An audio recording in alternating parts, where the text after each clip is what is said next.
So before you get comfortable, take a moment to like the video and subscribe, but only if you genuinely enjoy what I do here.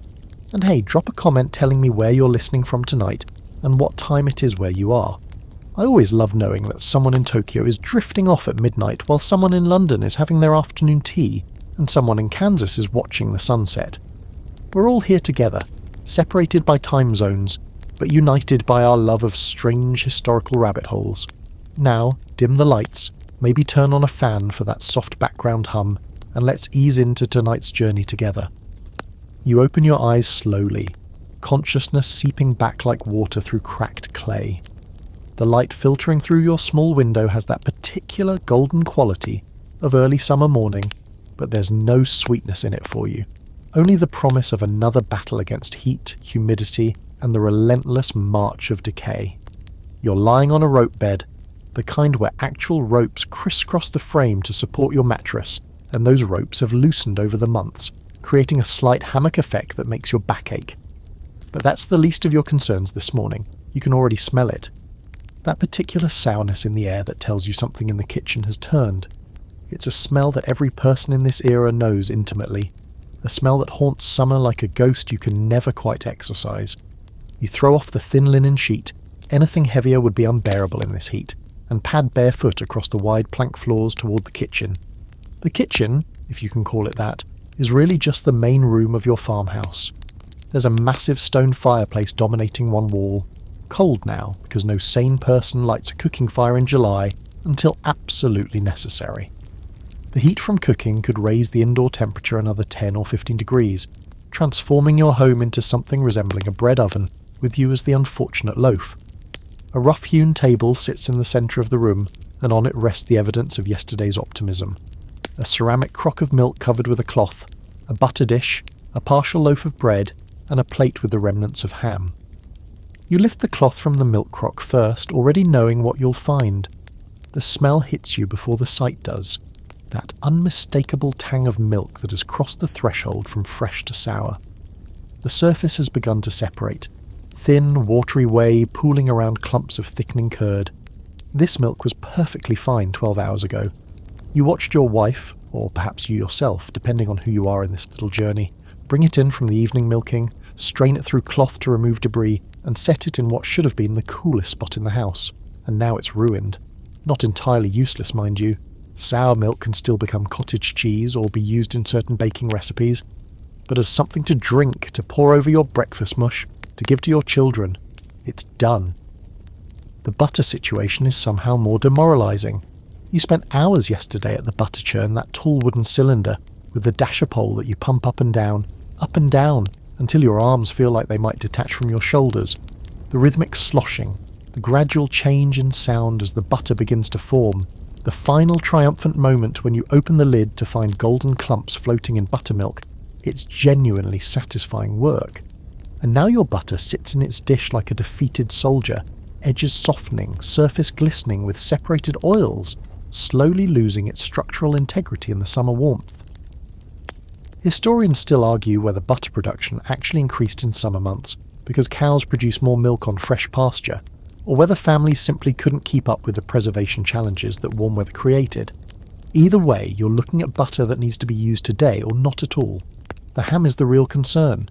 You approach it cautiously, the way you might approach a sleeping dog of uncertain temperament. It's been sitting out since supper last night, maybe 8, 9 hours, covered loosely with a cloth that did nothing to prevent the flies from finding their way in during the dark hours. You can see the evidence of their visits, tiny dark specks that might be fly droppings, or might be the beginnings of something worse. You lean in close, not too close, and sniff. There's that slightly sweet, slightly off odour that could mean the meat is fine, just a bit aged, or could mean that invisible armies of bacteria have been holding a party in the protein fibres all night long. Here's the thing about food spoilage that you, standing in this 1834 kitchen, cannot possibly understand. It's not random. It's not bad luck, or poor moral character, or some kind of cosmic punishment. It's biology, pure and simple, or rather, biology that won't be understood for another 40 years. Right now, at this very moment, there are millions upon millions of bacteria multiplying on that ham. They're doubling their population every 20 minutes or so in these warm, moist conditions. When you went to bed last night, There might have been a few thousand bacteria on that meat, picked up from the butcher's hands, the knife, the air, the flies. Now there are billions, and they're producing toxins as they feast, waste products of their microscopic digestion that will wreak absolute havoc on your human digestive system should you be foolish enough to consume them. But you don't know any of this. Nobody does. The concept of germs as disease-causing agents is still decades away from widespread acceptance. You live in a world that explains food spoilage through theories of miasma, bad air, or spontaneous generation, the idea that rot simply creates the organisms found in rotting matter rather than the other way around. It's a frustrating irony. You can see the effects of bacterial contamination everywhere, in every soured milk pail and every greenish piece of meat, but the cause remains completely invisible to you. It's like being haunted by a ghost you don't believe in. You make a decision about the ham. Probably the wrong one, because wasting food in this era feels almost sinful. Food represents labour, real physical effort. That ham came from a pig you raised, fed, slaughtered and preserved over the past year. Throwing it away means throwing away all that work, so you'll probably cut off the suspicious parts, give it a good sniff and convince yourself it's fine. Everyone does this. The alternative, treating every questionable piece of food as potentially deadly, would mean half-starving through every summer. Outside, the day is already asserting its dominance. You can feel the heat building like a physical presence, pressing against the windows, seeping through the gaps in the doorframe. By noon, it will be genuinely brutal. By mid-afternoon, the air will feel too thick to breathe, and every hour that passes the food situation will grow more desperate. That bread will go stale and potentially mouldy. Any vegetables from the garden will wilt. The eggs collected this morning will begin their own slow decline toward inedibility. You're in a race against time, against temperature, against an enemy you cannot see and do not understand. This is the fundamental reality of summer eating in 19th century America. Every meal is a negotiation with decay. Every bite carries risk. And the cruelest part is that summer, with its abundance of fresh vegetables and fruits, its long days for working, its freedom from the brutal cold of winter, should be a season of plenty. Instead, it becomes a season of anxiety, a months-long exercise in trying to preserve, protect and consume food before the invisible enemy wins. The warmth that makes crops grow also makes everything rot. The same sun that ripens your tomatoes spoils your milk. It's nature's most irritating paradox, and you're living right in the middle of it. You pour yourself a cup of yesterday's coffee, cold and bitter now but still safe to drink, one small mercy, and begin planning your day around the simple goal of not poisoning your family. It's going to be a long, hot, complicated summer. The worst part about your invisible enemy is just how invisible it truly is. You stand there in your kitchen, trying to figure out which foods have crossed the line from questionable to definitely trying to kill you, and you have absolutely no tools for this assessment beyond your own senses. Smell it, look at it, maybe touch it and see if it feels slimy. These are your diagnostic instruments, and they're about as reliable as predicting rain by examining chicken entrails. What you cannot perceive, what no one in your era can perceive, is the microscopic universe teeming on every surface of your home. Right now, on that ham you're debating about, bacteria are engaged in what can only be described as an orgy of reproduction. A single bacterium under ideal conditions, and your warm, humid kitchen provides absolutely ideal conditions, can divide into 2 cells every 20 minutes. This means that one bacterium becomes 2, then 4, then 8, then 16. Within 12 hours, that single bacterium can theoretically produce billions of offspring. It's exponential growth at its most terrifying, happening right under your nose, completely undetected. The particular bacteria you're dealing with have names like Salmonella, Clostridium and Staphylococcus, though these names won't be coined for decades. They're not evil exactly, they're just doing what bacteria do, which is eating and reproducing. Unfortunately, what they're eating is your food, and their reproduction is producing toxic byproducts that will absolutely devastate your gastrointestinal system. Some of these toxins are heat stable, meaning that even if you cook that suspicious ham thoroughly, you might still end up sick. The bacteria themselves might die in the cooking process, but the toxins they produce during their population explosion will remain, invisible assassins waiting for you to take that fatal first bite. The temperature is everything. At this very moment, your kitchen sits somewhere around 80 degrees Fahrenheit, a temperature that bacteria find absolutely delightful. They call this the danger zone in modern food safety. temperatures between 40 and 140 degrees, where bacteria multiply most rapidly. Your entire house, your entire world during summer, exists squarely within this danger zone. There's no escape. The cool morning hours might drop temperatures into the mid-70s, but that's still plenty warm enough for bacterial parties. And by afternoon, when the temperature climbs into the 90s, you might as well roll out the red carpet for every food-poisoning organism in the county. There's a quirky little detail that scientists wouldn't discover until the 20th century. Different bacteria prefer different temperatures within this danger zone. Some, like Listeria, actually thrive at cooler temperatures that would slow down other organisms, which means even your attempts to keep food cool in the springhouse or cellar don't make it entirely safe. Others, like the particularly nasty Clostridium perfringens, love temperatures around body heat, which means they really get going once food has been sitting out for a while. You're essentially running a microbial buffet, and every bacteria species is finding something to enjoy. Your ancestors had some understanding that warm weather caused food to spoil faster, of course. This wasn't a mystery that arrived with the 19th century. For thousands of years, humans have observed that meat left out in summer becomes dangerous far faster than meat left out in winter. But the why remained elusive. The prevailing theory, one that would persist well into your era, was the concept of miasma. The idea that bad air or noxious vapours cause disease and decay. When your ham smells off, it's not because of invisible organisms producing gases, it's because harmful vapours have somehow infiltrated the meat. This theory actually made a certain intuitive sense. Bad smells did often accompany disease and decay, so it wasn't unreasonable to assume the smell itself was the culprit. The other popular explanation was spontaneous generation.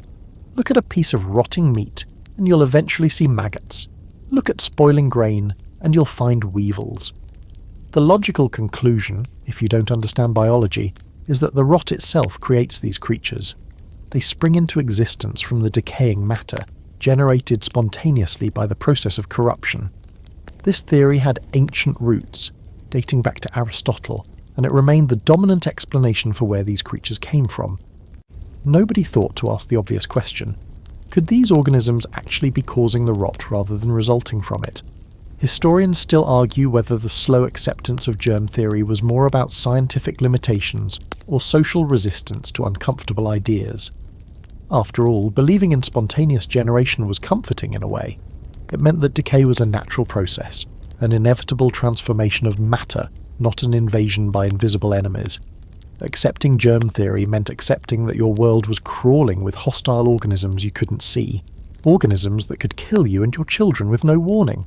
That's a much more frightening worldview, and humans have always been good at resisting frightening truths. For now, though, you operate on instinct and tradition. You know that food spoils faster in heat, so you try to keep things cool. You know that flies seem attracted to meat, so you cover things with cloth. You know that certain preservation methods, salt, smoke, vinegar, extend the life of food, so you employ these techniques whenever possible. But you're working with incomplete information, fighting an enemy you can't see using weapons you don't fully understand. It's like trying to win a chess game while blindfolded and wearing mittens. The humidity makes everything worse. You step outside for a moment, hoping for a breath of fresh air, and instead you get a lungful of thick, moist atmosphere that feels like breathing soup. This humidity does two terrible things to your food situation. First, it prevents evaporative cooling. When moisture evaporates from a surface, it carries heat away with it. This is why sweating cools you down. But when the air is already saturated with moisture, evaporation slows dramatically. Your springhouse depends partly on evaporative cooling, and that doesn't work well when the air itself is dripping wet. Second, humidity provides an ideal environment for bacterial and mold growth. These organisms need moisture to survive and reproduce, and humid summer air provides that moisture in abundance. You return inside, wiping the sweat from your forehead with a sleeve that's already damp. The house offers no real relief. It's just a different flavour of hot. Your architectural options are limited. Your farmhouse was built for functionality, not climate control. The thick walls provide some insulation against temperature swings, and the small windows limit the amount of direct sunlight entering, but these measures can only do so much against the relentless heat of a Pennsylvania summer. The genuinely frustrating thing is that solutions exist, or will exist, that could make your life dramatically better. Ice could keep your kitchen cool, refrigeration could halt bacterial growth, Pasteurization could make your milk safe.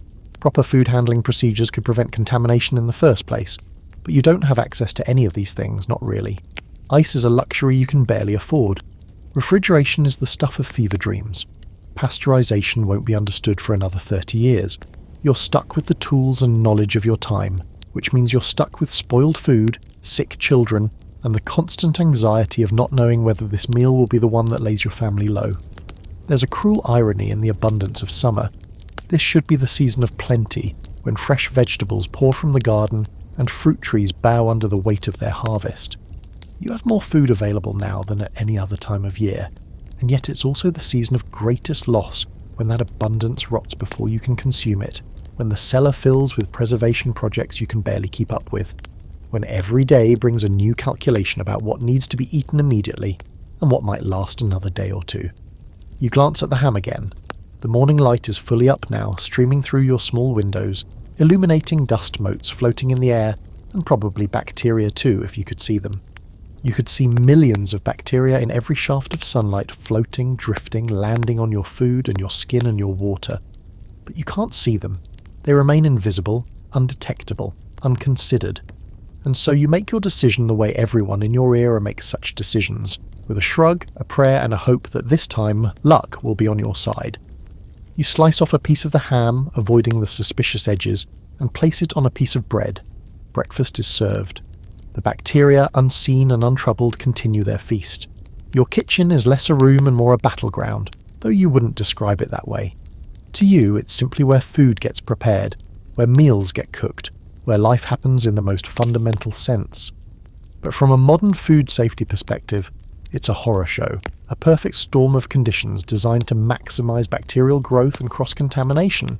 Every surface, every tool, every practice creates opportunities for those invisible armies to advance. Let's start with the physical space itself. Your kitchen floor is packed earth, covered perhaps with a rough layer of boards if you're fortunate. This floor gets swept, certainly, but never truly cleaned in any meaningful sense. Organic matter accumulates in the cracks and corners. Bits of food, drops of milk, crumbs of bread. These become food sources for bacteria, mold, and the insects that serve as vectors for both.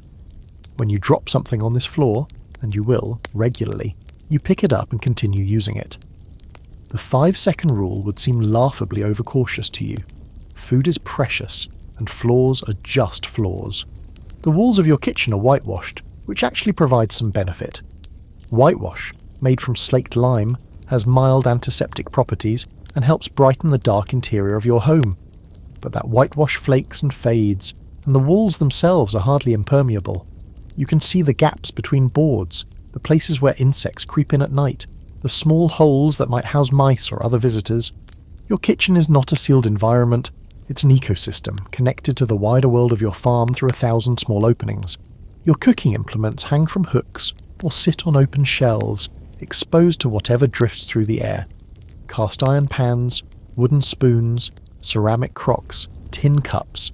Each of these items is cleaned with varying degrees of thoroughness, then stored where flies can land on them, dust can settle on them, and bacteria can establish colonies in peace. The wooden items are particularly problematic from a sanitation standpoint. Wood is porous, absorbing liquids and organic matter that can harbour bacteria for extended periods. Your cutting board, well seasoned with years of use, probably contains bacterial populations that have been there longer than some of your children.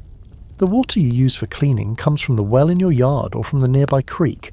This water is not sterile. It contains its own bacterial populations, some harmless and some decidedly less so. When you wash your dishes, you're essentially transferring bacteria around rather than eliminating them.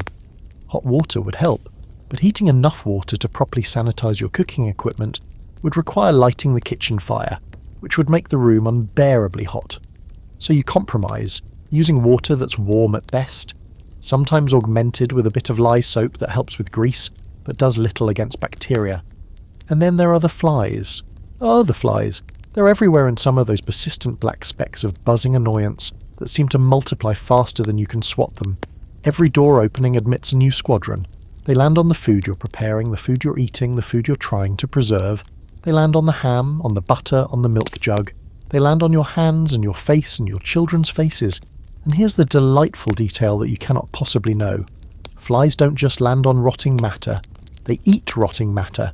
They vomit on it first to begin external digestion, then slurp up the resulting slurry. When a fly lands on your dinner after landing on the outhouse waste or the dead possum behind the barn, it brings with it a generous sampling of whatever bacteria were present at its last meal. Historians still argue whether flies were the primary vector for food contamination in 19th century households, or merely one factor among many. The truth is probably that they were significant, but not uniquely culpable. Everything in your kitchen contributes to the problem. The flies just happen to be the most visible villains in this microscopic drama. You cover what you can, of course. Every housewife knows to keep cloth over the milk jug and the butter dish and the leftover food, but these cloths are themselves not particularly clean, and they don't create anything like an airtight seal. They're more of a suggestion than a barrier, a way of saying please don't land here to flies that have no particular respect for human wishes. And in the humidity of summer, these cloths can themselves become damp, creating a perfect environment for mould growth on their undersides. The meat situation deserves special attention. Before the era of refrigeration, meat couldn't be stored fresh for any significant length of time in warm weather. A slaughtered animal had to be either preserved immediately, through salting, smoking or other methods, or consumed within a day or two. This meant that fresh meat was almost always a group effort. When your neighbour slaughtered a pig, they'd share the meat with nearby families, knowing those families would reciprocate when they slaughtered their own animals. This wasn't just community spirit, it was practical necessity. A whole pig represents far more meat than one family can eat before it spoils. The meat that hangs in your kitchen right now came from a butchering that happened maybe 2 days ago. It's been salted, yes, but not thoroughly cured. There wasn't time for that. It hangs from a hook in what you hope is the coolest corner of the room, covered with a cloth to discourage flies, visited regularly by your anxious inspection. You're watching for the telltale signs of spoilage, off smells, colour changes, the development of slime on the surface. But by the time these signs become obvious, the meat has usually crossed well beyond the point of safety. There's a darker element to your meat supply that you may or may not be aware of: the conditions at slaughter. When animals are killed for food, their intestines contain massive populations of bacteria, many of which can cause serious illness in humans. If those intestines are nicked during butchering, an easy mistake even for experienced hands, bacteria can spread to the meat itself. There's no inspection system, no quality control, nothing to ensure that the meat you're eating was handled properly from slaughter to table. You trust the butcher, or your neighbour, or your own skills, and hope for the best. Your butter comes with its own challenges.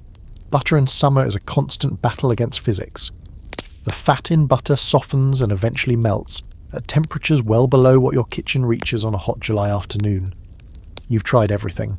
Keeping it in the Springhouse, setting the butter dish in a bowl of cool water, covering it with a damp cloth to encourage evaporative cooling. Some families in your area have started using ceramic butter bells, where the butter sits in a bell-shaped lid that inverts into a base filled with water, creating a seal that keeps air out. This helps, but nothing truly solves the problem short of actual refrigeration. Milk is perhaps the most perishable item in your entire kitchen. Fresh from the cow, milk is warm, cow body temperature, around 100 degrees, and full of bacteria even when the cow is healthy.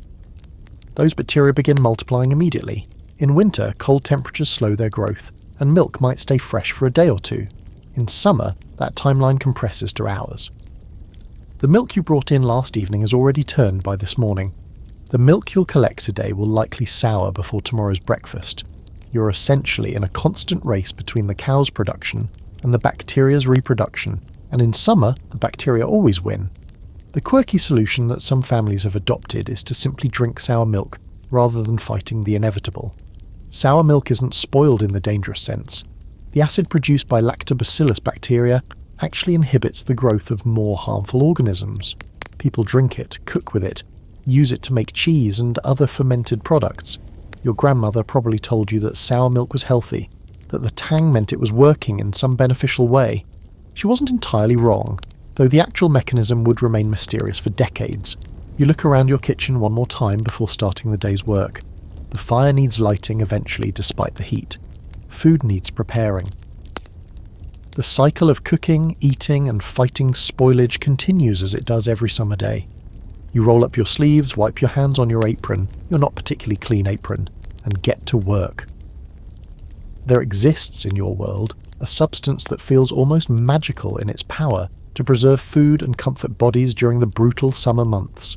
Ice, simple frozen water, transformed by winter's cold into crystalline blocks of preservation potential. You've seen it, perhaps even touched it.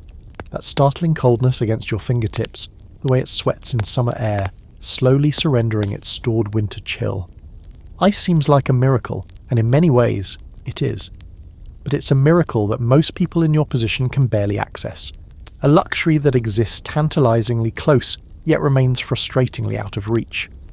The ice trade in America during the 1830s and 1840s is just hitting its stride as a genuine industry, though its roots stretch back several decades. The man most responsible for turning ice into a commodity was Frederick Tudor, a Boston entrepreneur who had the seemingly insane idea that ice harvested from New England ponds could be shipped to warm climates and sold at a profit. People laughed at him initially. Ice, after all, melts. But Tudor was persistent, obsessive, and eventually successful.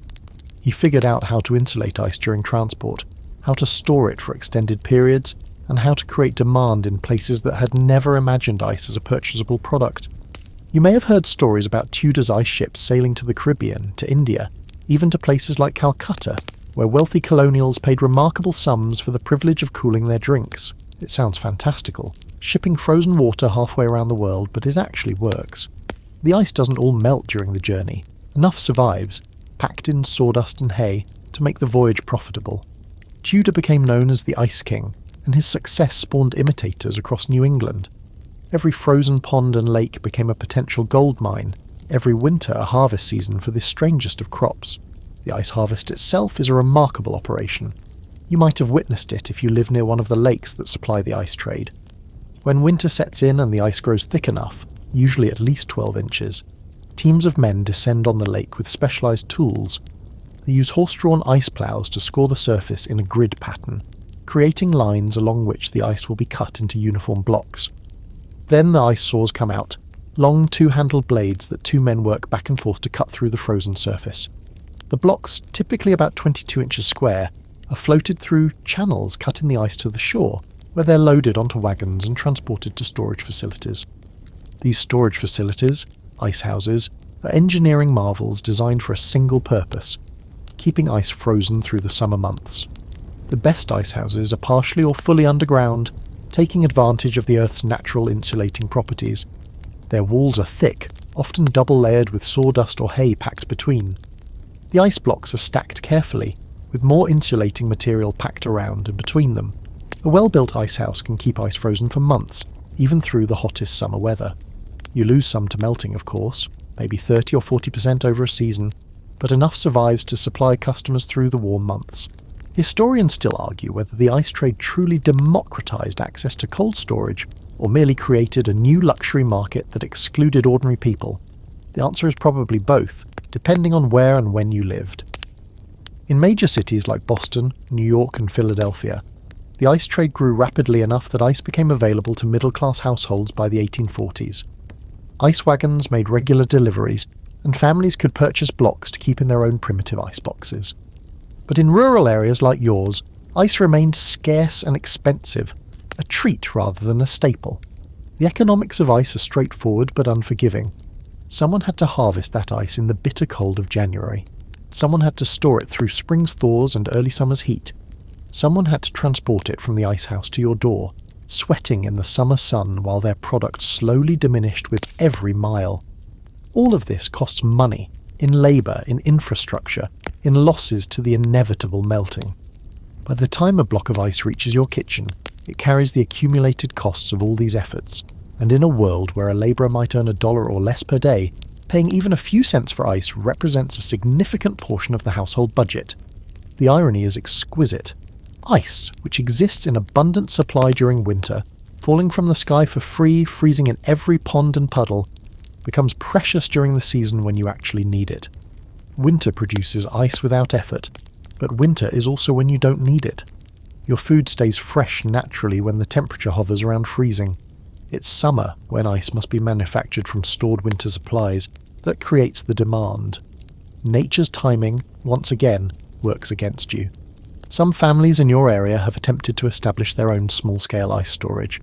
If you're lucky enough to have a stream or pond on your property that freezes solidly, you might harvest ice blocks in winter and store them in a small ice house or even a deeply dug pit. The results are mixed. Without the sophisticated insulation of commercial ice houses, home storage tends to lose ice quickly.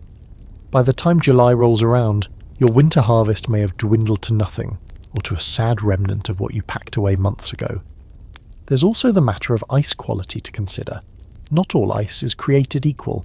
The clearest, purest ice comes from ponds fed by springs, where the water is naturally filtered and contains few impurities.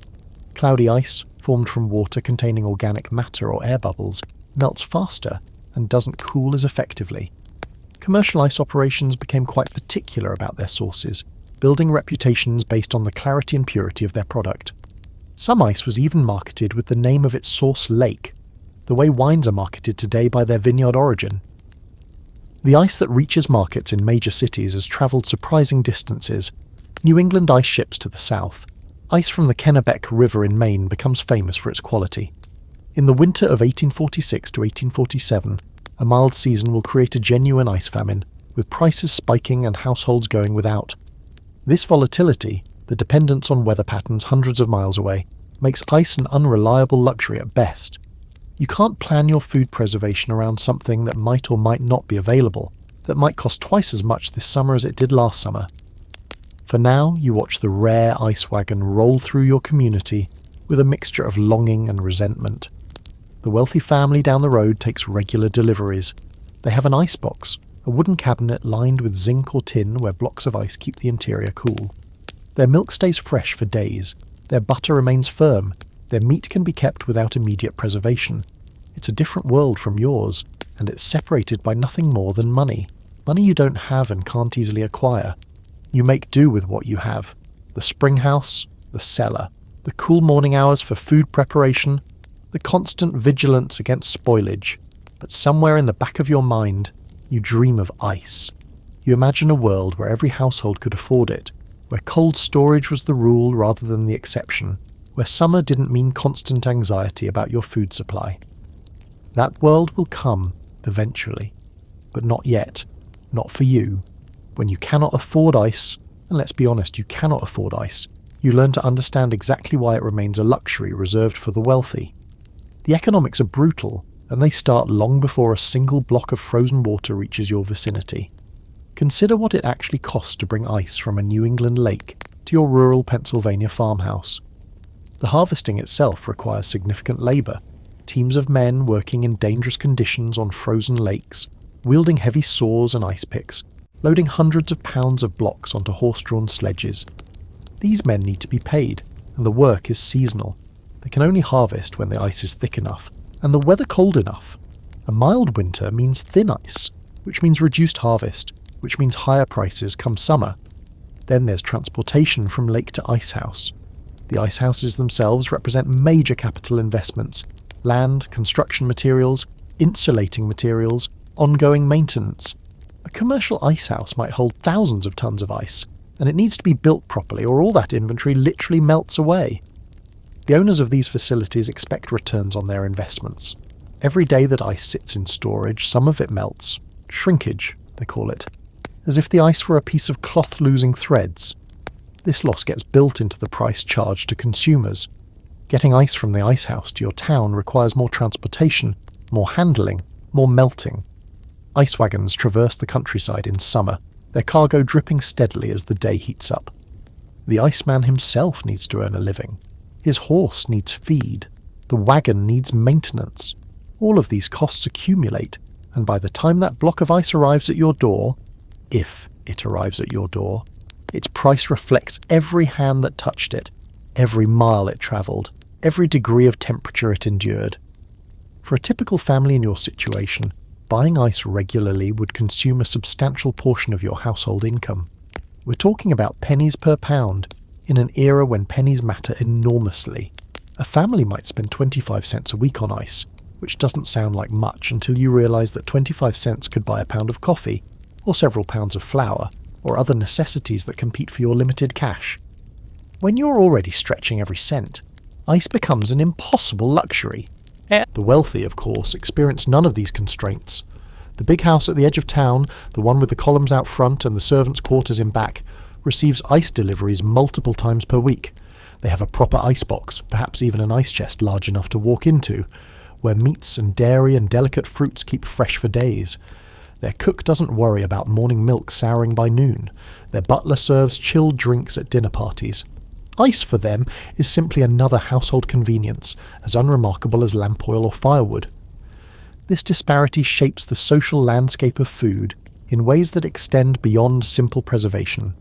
The wealthy can eat foods that you cannot safely consume in summer. They can serve fresh seafood shipped from coastal cities, kept cold during transport.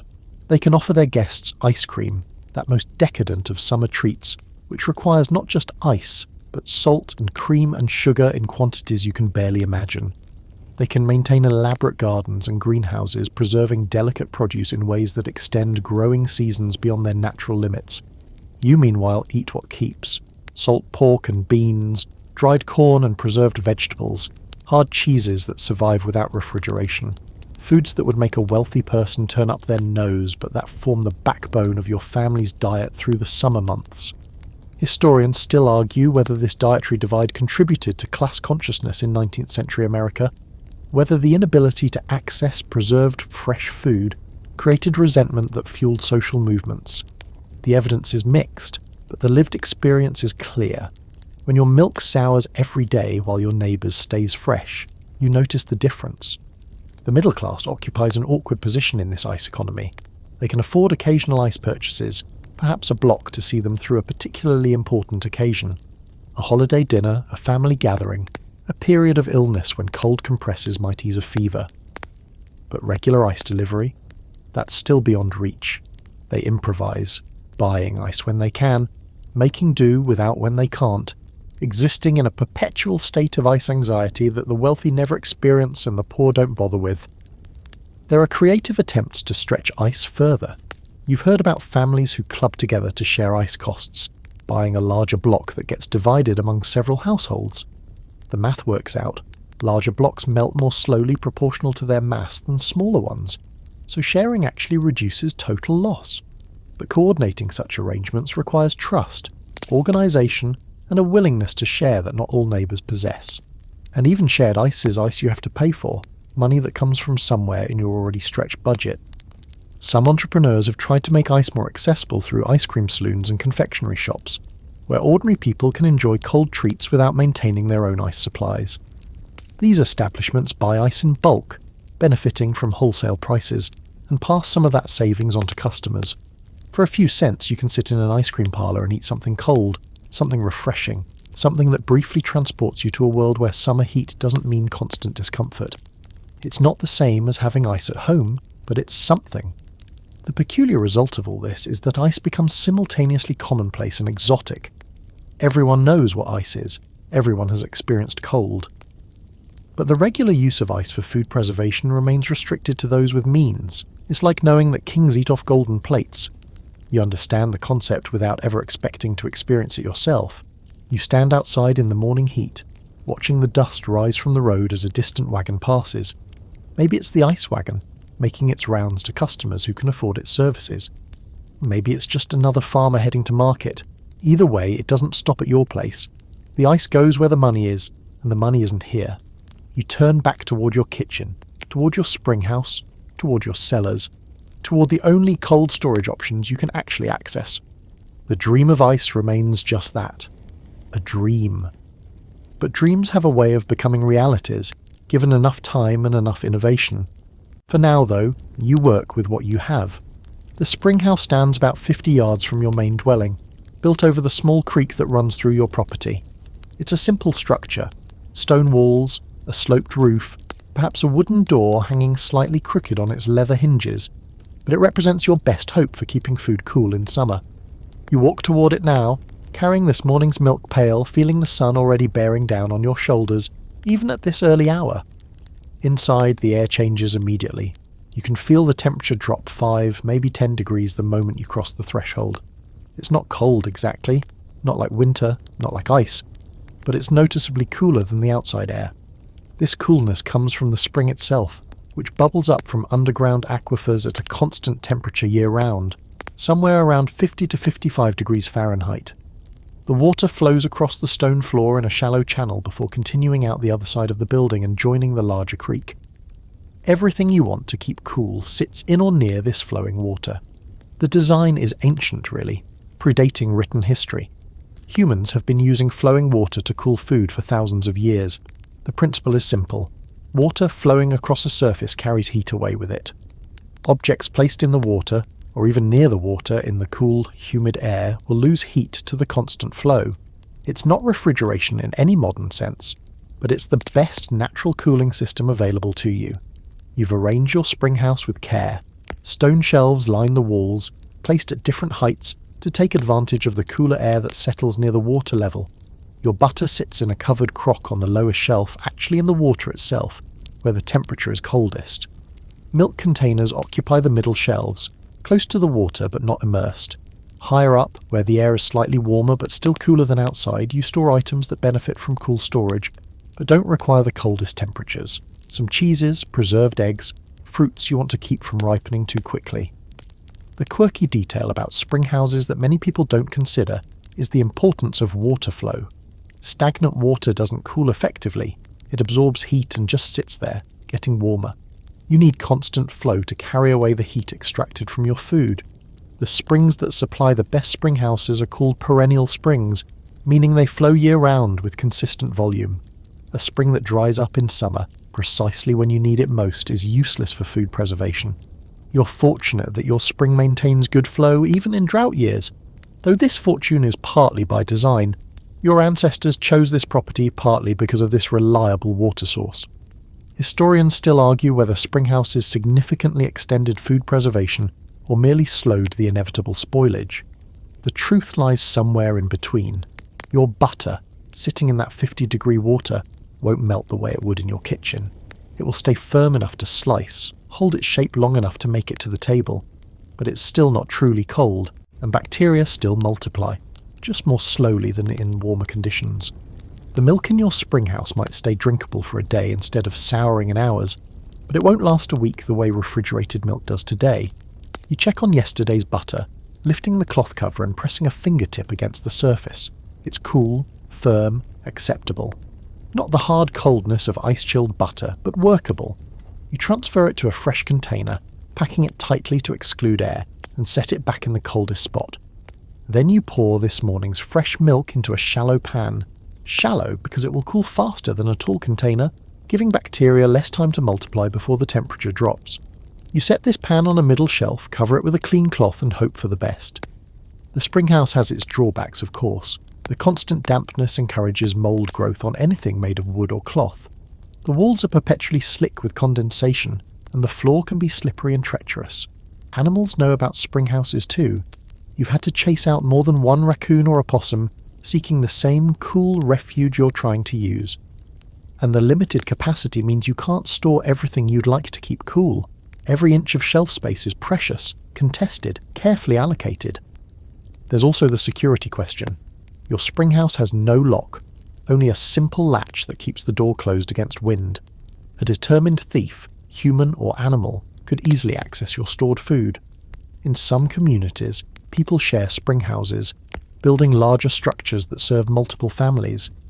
This pooled resource makes sense economically, but creates its own problems.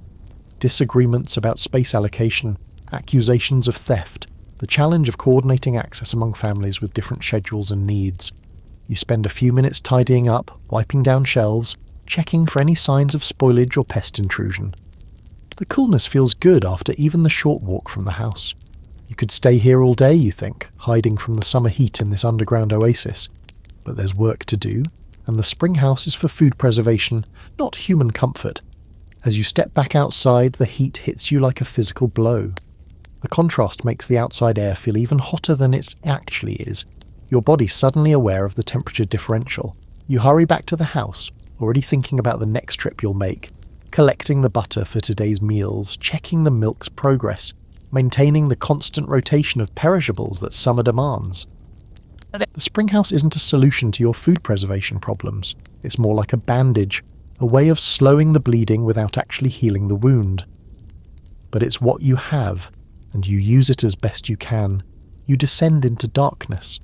The entrance to your root cellar is a heavy wooden door set at an angle against the foundation of your house, and as you lift it, a breath of cool, earthy air rises to meet you. Stone steps lead downward, worn smooth by generations of feet making this same journey. The smell is distinctive. Damp soil, aged wood, the musty sweetness of stored vegetables. It's not an unpleasant smell exactly. It's the smell of survival, of food stockpiled against lean times. Your root cellar is essentially a hole in the ground, though that description doesn't do justice to the engineering involved. Your grandfather dug it out by hand, shoring up the walls with stacked stone and timber, creating a space roughly 8 feet square and 6 feet deep. Above, the floor of your house provides an additional layer of insulation, while the surrounding earth maintains a stable temperature regardless of what's happening in the world above. In the depths of winter, when temperatures plunge well below freezing, your cellar stays a steady 40 degrees. In the brutal heat of summer, when the outside air reaches 90 or more, your cellar holds at that same 40 degrees. The earth remembers neither the coldest winter night nor the hottest summer afternoon. This temperature stability is your greatest asset in the war against spoilage. 40 degrees isn't cold enough to freeze water or completely halt bacterial growth, but it slows everything down considerably. Vegetables that would wilt in hours at room temperature can last weeks in the cellar. Preserved foods that would spoil in the summer kitchen remain stable in the cool underground darkness. Your cellar isn't refrigeration, but it's the closest thing available to you. The cellar's contents read like an inventory of your family's year. Over in one corner you've got barrels of potatoes layered with straw, harvested last fall and still mostly sound. The potatoes that have sprouted or gone soft get used first, a constant rotation designed to minimise loss. Next to them, barrels of apples, though most of those are gone by now, consumed or used for cider over the winter months. What remains are wrinkled, slightly mealy but still edible in a pinch. Bins of root vegetables line another wall, carrots packed in sand, turnips and parsnips similarly buried, beets with their tops trimmed to prevent moisture loss. These storage vegetables were bred over centuries for exactly this purpose. Varieties selected for their ability to hold their quality through months of underground storage.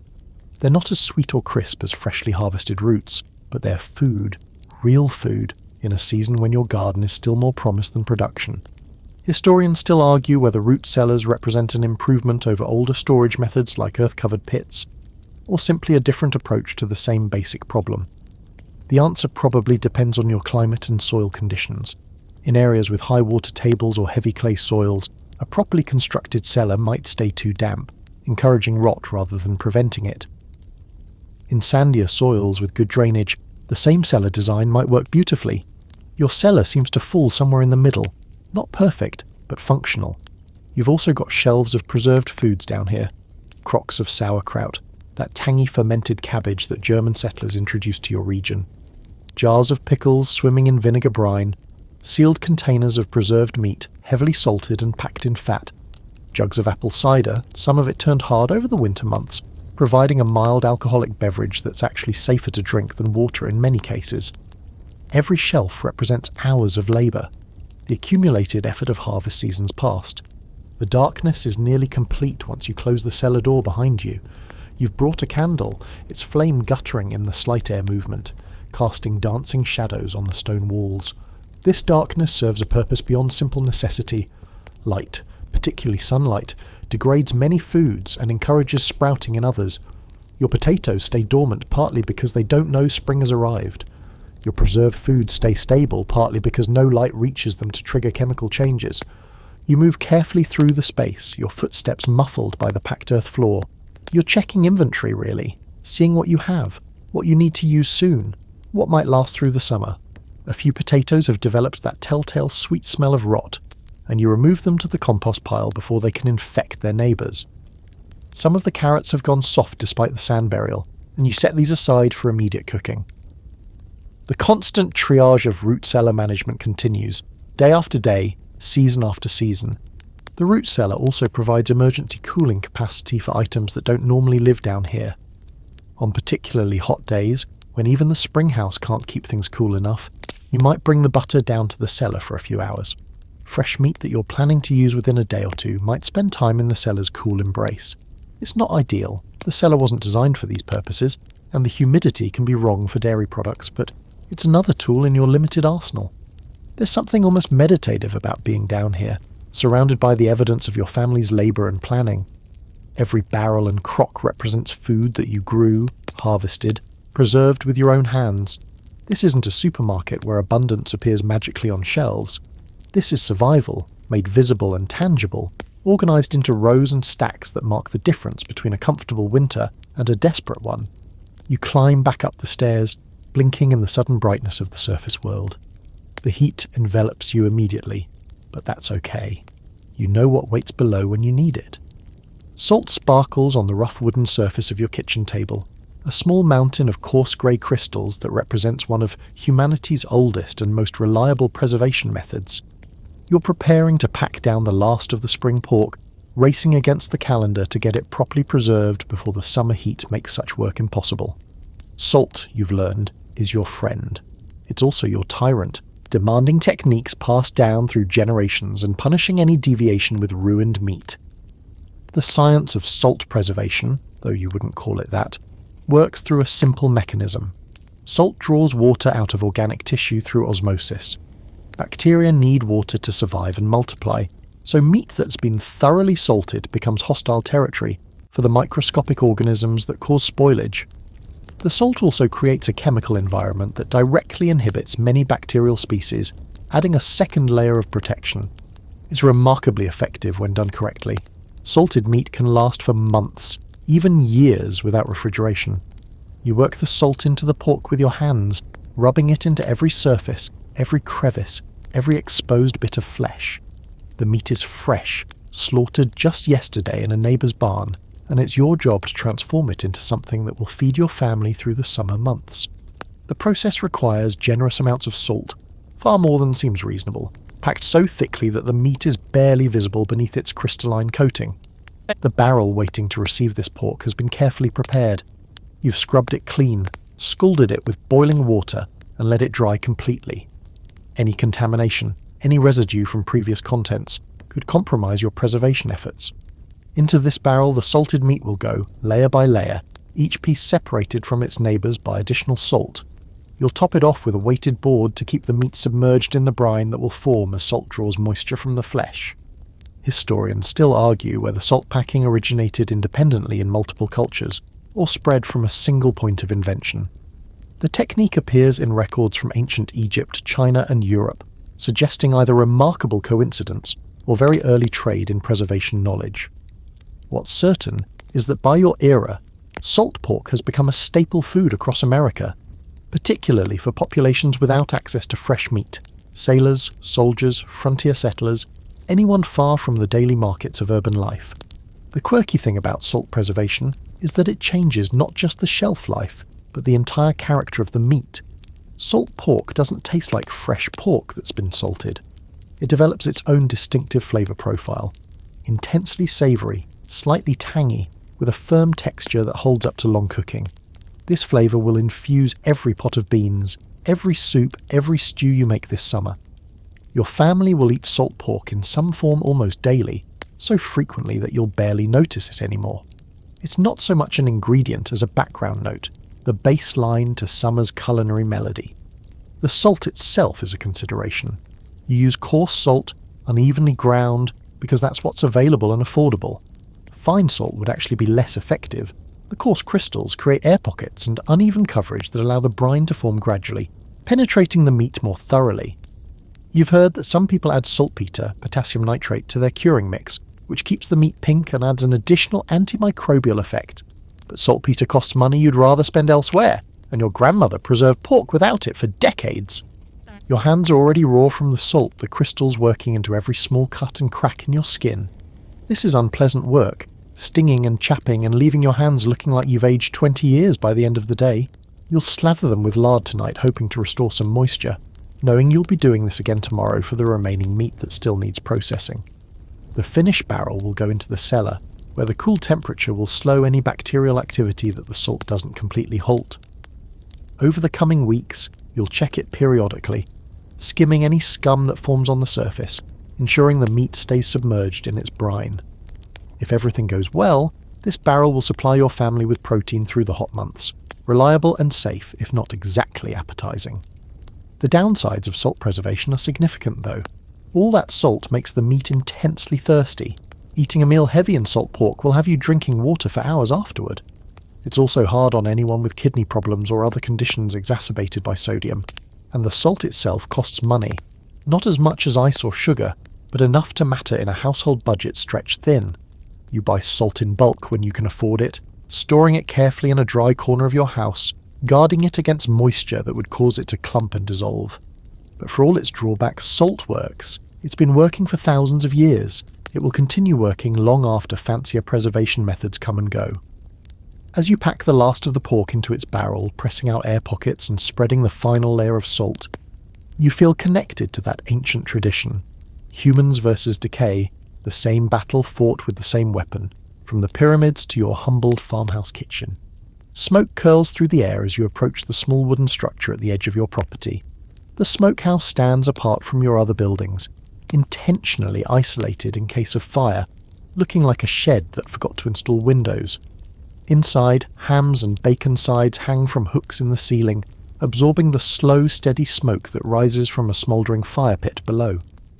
This is preservation through patience, through the gradual transformation of fresh meat into something that will last for months without refrigeration. The process started weeks ago, back when the weather was still cool enough to butcher safely. The meat was first salted and packed, drawing out moisture and creating that inhospitable environment that bacteria hate. After the salt cure, usually 2 to 3 weeks depending on the size of the cuts, the meat was washed clean, sometimes soaked to remove excess salt, and hung in the smokehouse to begin its slow transformation. The fire below isn't really a fire in the traditional sense, it's more of a controlled smoulder, producing abundant smoke without significant heat. You use hardwood for this: hickory, apple, oak or maple, each imparting its own flavour profile to the finished product. Softwoods like pine are avoided. Their resinous smoke can make meat taste like turpentine and may contain compounds that are genuinely harmful if consumed in quantity. The selection and preparation of smoking wood is a skill in itself, one that you've learned through trial, error and the occasional inedible ham. The smoke does several things to preserve the meat. Most immediately it dries the surface, creating a hard outer layer called the pellicle that resists bacterial penetration. The smoke also contains antimicrobial compounds, phenols, aldehydes and organic acids that directly inhibit bacterial growth. And by keeping the air in the smokehouse constantly moving and slightly acidic, smoking creates an environment where mold has difficulty establishing itself. It's a remarkably effective combination of mechanisms, all wrapped in that distinctive flavour that makes smoked meat so appealing. Historians still argue whether smoking was discovered accidentally, perhaps from meat hung near cooking fires, or developed intentionally as an extension of simple drying techniques. The truth is probably lost to prehistory, but the results are well documented. Cultures around the world developed smoking techniques suited to their local woods and meats, creating regional variations that persist to this day. Your hickory smoked Virginia ham is related to, but distinct from, the cold smoked salmon of Scandinavia, or the juniper smoked meats of alpine regions. You check on your hams, touching their surfaces to gauge the progress of the smoke cure. They should feel firm, slightly tacky, with a rich mahogany colour developing on the surface. The smell is intoxicating, that deep, complex aroma of wood smoke and curing pork that makes your mouth water, even though you've smelled it hundreds of times. A properly smoked ham is a thing of beauty, a transformation of raw flesh into something almost architectural in its solidity and permanence. The smoking process takes time, usually 4 to 6 weeks for a full ham, though smaller cuts like bacon finish sooner. During this time, you maintain the fire daily, adding wood in the morning and evening, adjusting the smoke density based on weather conditions. Too much heat and the meat cooks instead of curing. Too little smoke and bacteria might gain a foothold. It's a balance, learned through experience and measured in ruined hams. The finished product can last remarkably long. A well-smoked ham, stored in a cool cellar and wrapped in cloth to protect it from insects, might remain edible for a year or more. Bacon keeps for several months. Even smaller smoked items like sausages and dried beef can last through the summer and into the next winter. This longevity makes smoking one of the most valuable preservation techniques available to you, worth every hour spent tending that smouldering fire. There's a social dimension to smoking as well. Not every family has a smokehouse. They require specialised construction, dedicated space, and accumulated expertise.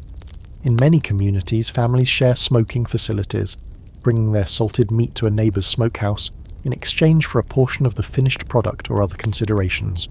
Some families become known for their smoking skills, their hams commanding premium prices at local markets.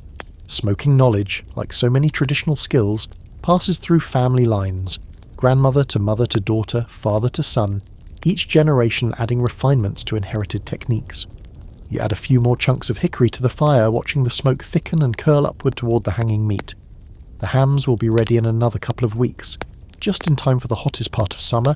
They'll be sliced thin and fried for breakfast, cubed and added to beans for dinner, shaved and layered on biscuits for a quick meal in the fields.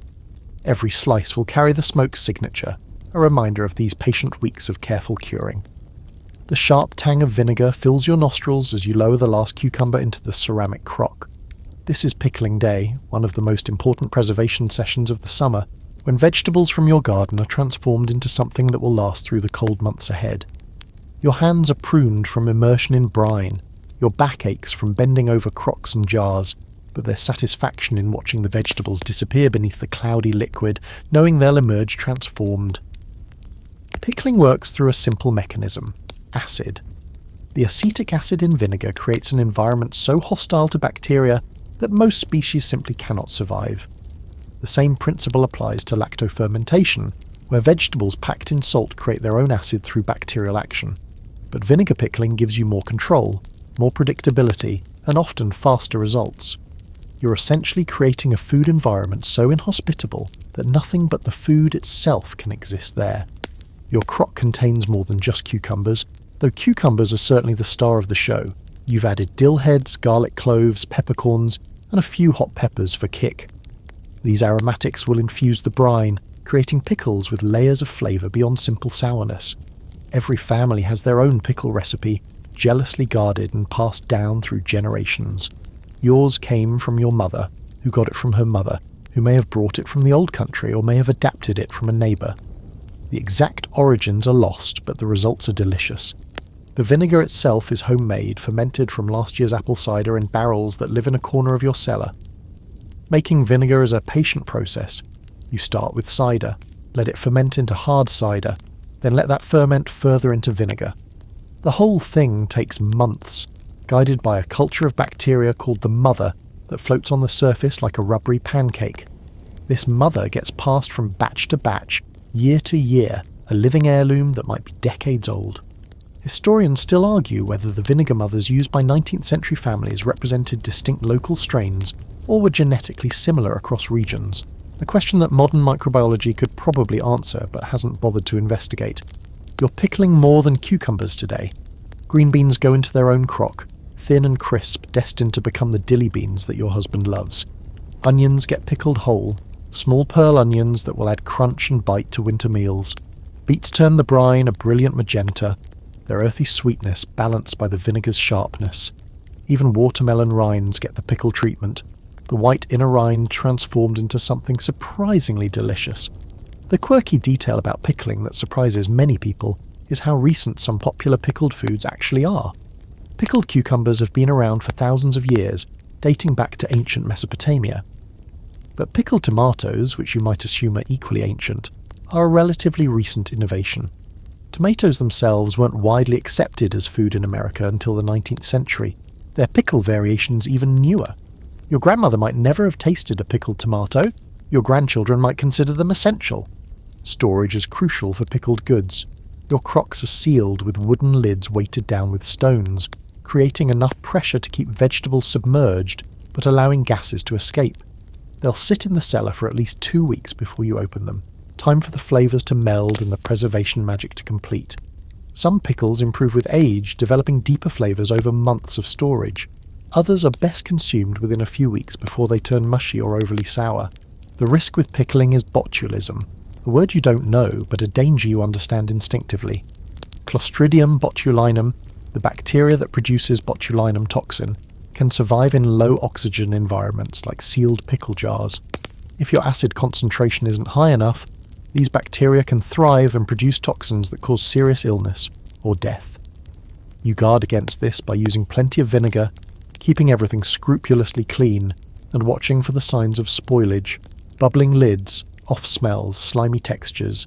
When in doubt, you throw it out, a hard decision when food is precious, but better than poisoning your family. You wipe your hands on your apron and survey your work. A dozen crocks and jars lined up, filled with the summer's bounty, ready for their transformation. In the coming weeks, you'll add more as vegetables ripen, peppers and corn, late-season cucumbers and cabbage. By the time the first frost arrives, your cellar will be stocked with pickled provisions, a sour hedge against winter's scarcity. Steam rises from the heavy pot on your stove, carrying the sweet, thick scent of cooking fruit throughout your kitchen. You're making preserves, strawberry, from the berries you picked just yesterday. And the process transforms your already hot kitchen into something resembling a vision of the netherworld. Sweat drips down your forehead, your arms ache from stirring, and the sugar has formed a sticky film on every surface within 3 feet of the stove. But when winter comes and you spread this ruby red sweetness on fresh bread, every miserable moment of today's work will feel worthwhile. Sugar preservation works through the same basic principle as salt. It draws moisture out of food, creating an environment too dry and chemically hostile for bacteria to thrive. But where salt makes things intensely savoury, sugar makes things sweet, transforming fruit into confections that taste like dessert while lasting for months or even years.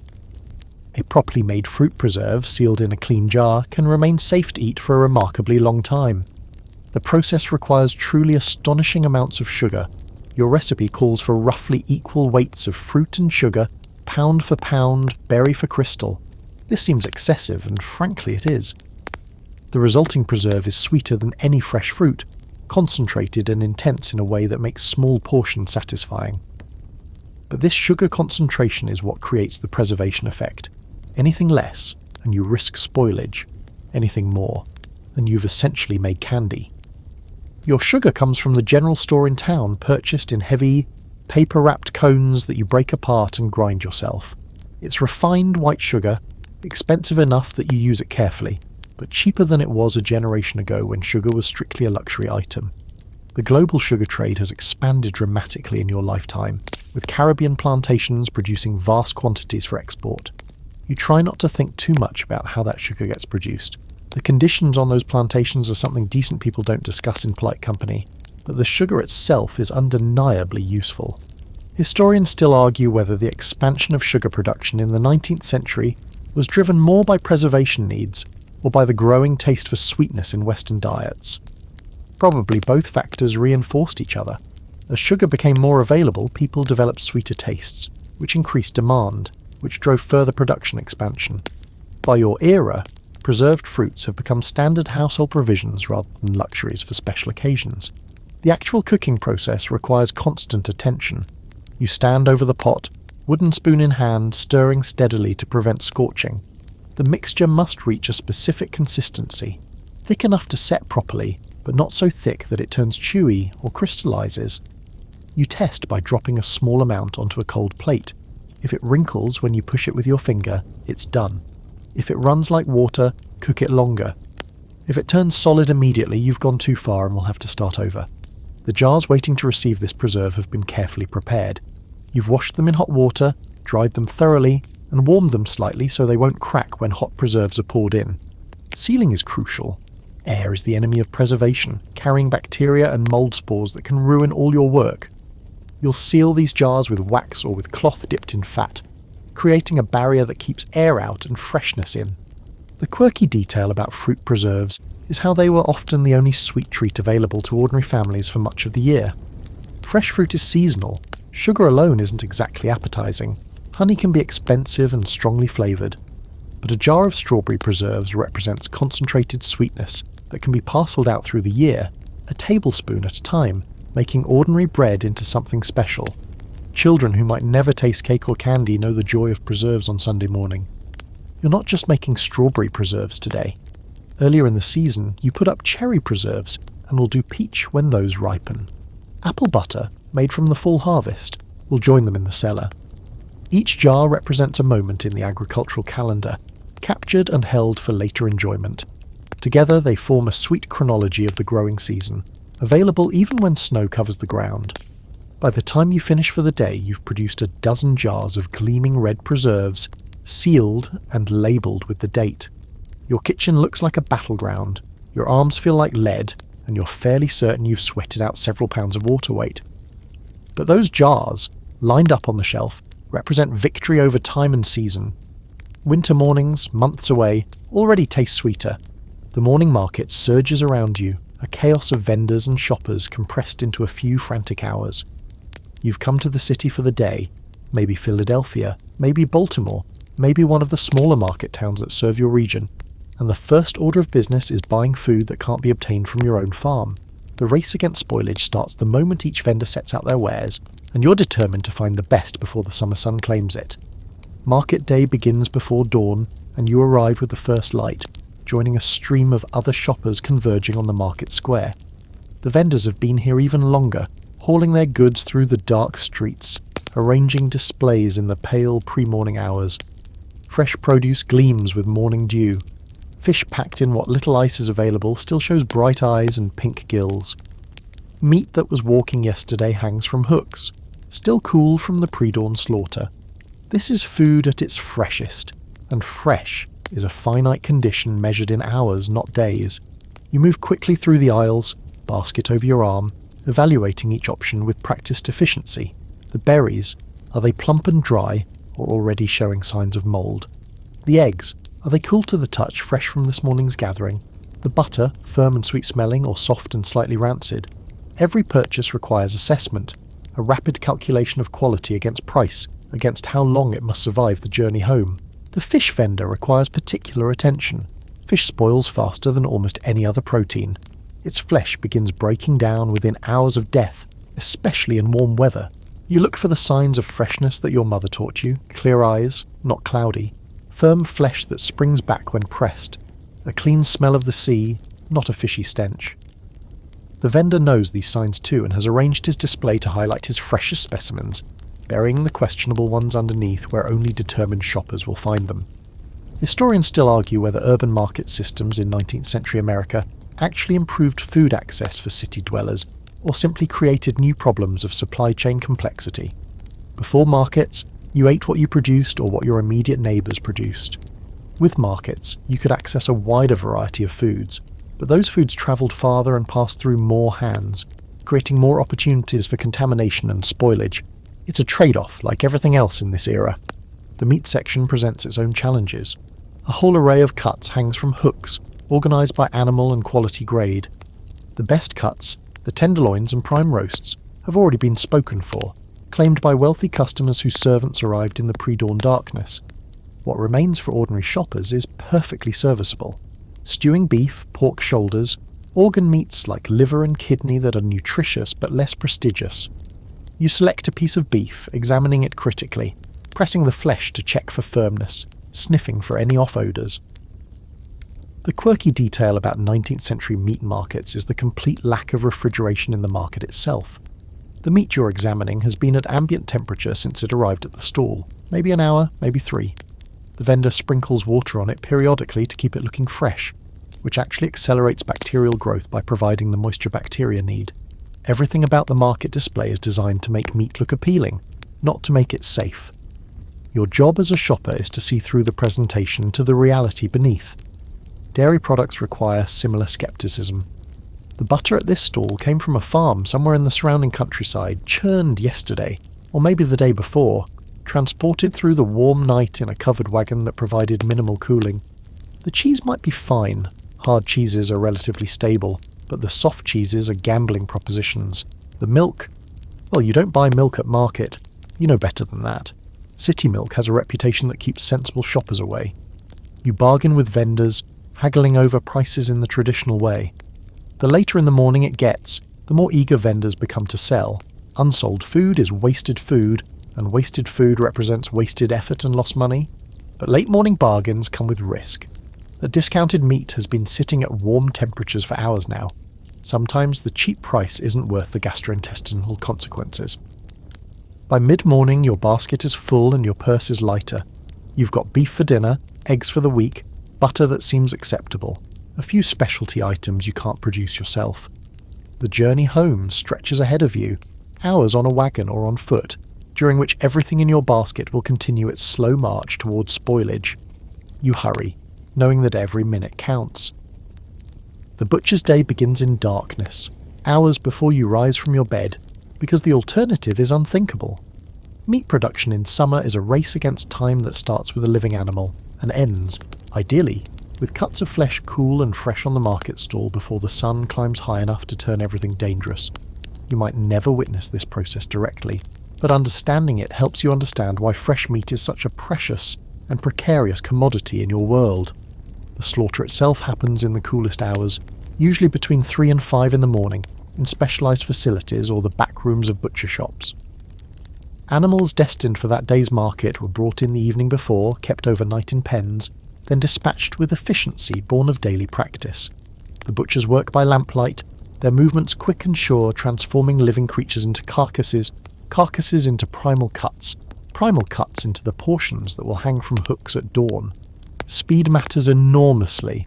A freshly slaughtered animal is warm, body temperature around 100 degrees, and that warmth is an invitation to bacterial growth. Every minute that passes between death and cooling allows bacteria to establish themselves more firmly. Professional butchers understand this intuitively, even if they couldn't explain the science. They work fast not just for efficiency, but for safety, racing the invisible enemy that begins colonizing meat the moment the heart stops pumping. The cooling process, such as it is, relies on ambient temperature and air circulation. Carcasses hang in cool rooms, hopefully in cellars or stone-walled spaces that stay relatively cold even in summer. Air circulates around them, carrying away body heat, gradually lowering the internal temperature to something approaching safe. In winter, this process works well. In summer, it's a losing battle. The best a butcher can hope for is to slow the warming from refrigerator cold to dangerous, buying a few additional hours of freshness. Historians still argue whether pre-refrigeration butchering was significantly more dangerous than modern practices, or whether the compressed timeline actually limited bacterial exposure. The logic of the latter position goes like this. If meat goes from living animal to consumption within 12 to 18 hours, bacteria never have time to reach dangerous populations. It's only when meat sits at dangerous temperatures for extended periods that spoilage becomes truly hazardous. The speed of the traditional system, forced by necessity, might actually have been its saving grace. The quirky detail about pre-dawn butchering is how it shaped the entire rhythm of market life. Markets opened early because meat needed to be sold early. Shoppers arrived at dawn because the best selection was available at dawn. Prices dropped as morning progressed because vendors knew their product was declining in quality with every passing hour. The entire social institution of the morning market, the timing, the bargaining, the urgency, grew directly from the constraints of meat preservation. The butcher you patronize if you live in a city has a reputation you probably know. Some butchers are scrupulously clean, their shops spotless, their practices careful. Others cut corners, selling meat that's borderline questionable, hoping customers won't notice until it's too late. Word travels in tight-knit urban communities, and a butcher known for selling bad meat quickly finds his shop empty. This informal reputation system serves as a kind of consumer protection, imperfect but meaningful. What you don't see, and probably don't want to see, is what happens to meat that doesn't sell. Some of it gets heavily discounted and purchased by poorer customers willing to take the risk. Some gets diverted to sausage makers, who grind it with spices that mask questionable flavours and preservation agents that extend its life somewhat. Some get sold to institutions, prisons, workhouses, charitable organisations, where cost matters more than quality. The food waste in this system is significant despite these salvage attempts. Meat that's truly turned can only go to the pigs or the garbage heap. The blood from butchering presents its own disposal challenges. It collects in channels cut into the floor, draining to pits or to the street, depending on the city's sanitation standards. The smell of a butcher's district is distinctive and not pleasant. Blood, offal, the warm animal scent of recent death. You might walk blocks out of your way to avoid it, especially in summer when the odours intensify. Municipal authorities periodically attempt to regulate butchering, requiring slaughterhouses to move to the city's outskirts, but these efforts are inconsistent and often ineffective. And when you buy meat from the butcher's stall, you're purchasing the end product of this frenetic, time-pressured process. That cut of beef in your basket was a living cow yesterday morning. By tomorrow, if you haven't cooked or preserved it, it will likely be dangerous to eat. The window is small, the stakes are real, and the system, for all its improvised intensity, mostly works. Mostly. The milk wagon rattles past your kitchen window just after dawn, the driver perched high on the seat, reins loose in hands calloused from this daily labour. If you live in a city, this wagon might be your primary source of fresh milk, a delivery service that brings dairy products door to door, saving the trip to market and theoretically ensuring fresher product. But as you watch the wagon sway and bounce over the rutted street, milk sloshing in the metal cans behind the driver, you might wonder about the journey that milk has already taken. Fresh milk in summer is a contradiction in terms. From the moment it leaves the cow's udder, milk begins its transformation from nourishment to hazard. The warm liquid, body temperature when first expressed, provides an ideal growth medium for bacteria. Some of these bacteria are harmless, even beneficial, the same lactobacillus species that turn milk into yogurt and cheese. Others are decidedly less friendly, pathogens that can cause serious illness, especially in children and the elderly. The journey from cow to customer in your era is a bacterial obstacle course. The cow is milked in the early morning hours, the warm liquid collected in pails that may or may not have been thoroughly cleaned. It's transferred to larger containers for transport, mixing with milk from other cows, other farms, spreading any contamination throughout the batch. The wagon ride to city customers takes hours during which the milk sits at warm temperatures, bacteria doubling every 20 minutes, toxins accumulating with every mile. By the time that milk reaches your doorstep, it might be 8 or 10 hours old. In winter, this isn't necessarily disastrous. Cool temperatures keep bacterial populations somewhat in check. But in summer, that milk has been incubating in what food scientists would later call the danger zone for the entire journey. The bacteria that were present in thousands when the milk left the farm are now present in millions, and their waste products have begun changing the milk's flavour and safety. Historians still argue whether urban consumers in the 19th century understood the risks they faced with milk or simply accepted illness as an unavoidable aspect of summer life. The evidence suggests both. People knew milk could make you sick, but they needed milk, especially for children, and options were limited. You took what was available and hoped for the best. The quality of milk varies enormously depending on its source. Milk from rural farms, consumed close to production, tends to be safer than milk shipped to cities. Milk from healthy cows eating good pasture differs from milk from sickly cows confined in urban stables. Milk handled by careful, clean dairymen differs from milk handled by workers who view sanitation as an unnecessary fuss. As a consumer, you often can't tell these differences until it's too late, until you or your children are doubled over with cramps, paying the price for invisible contamination. The smell test helps somewhat. Truly spoiled milk announces itself with an unmistakable sour odour, but milk can harbour dangerous bacteria while still smelling and tasting normal, especially in the early stages of contamination. The reverse is also true. Sour milk isn't necessarily dangerous, just unpleasant. Your nose provides some protection, but far from complete protection. Your coping strategies are limited.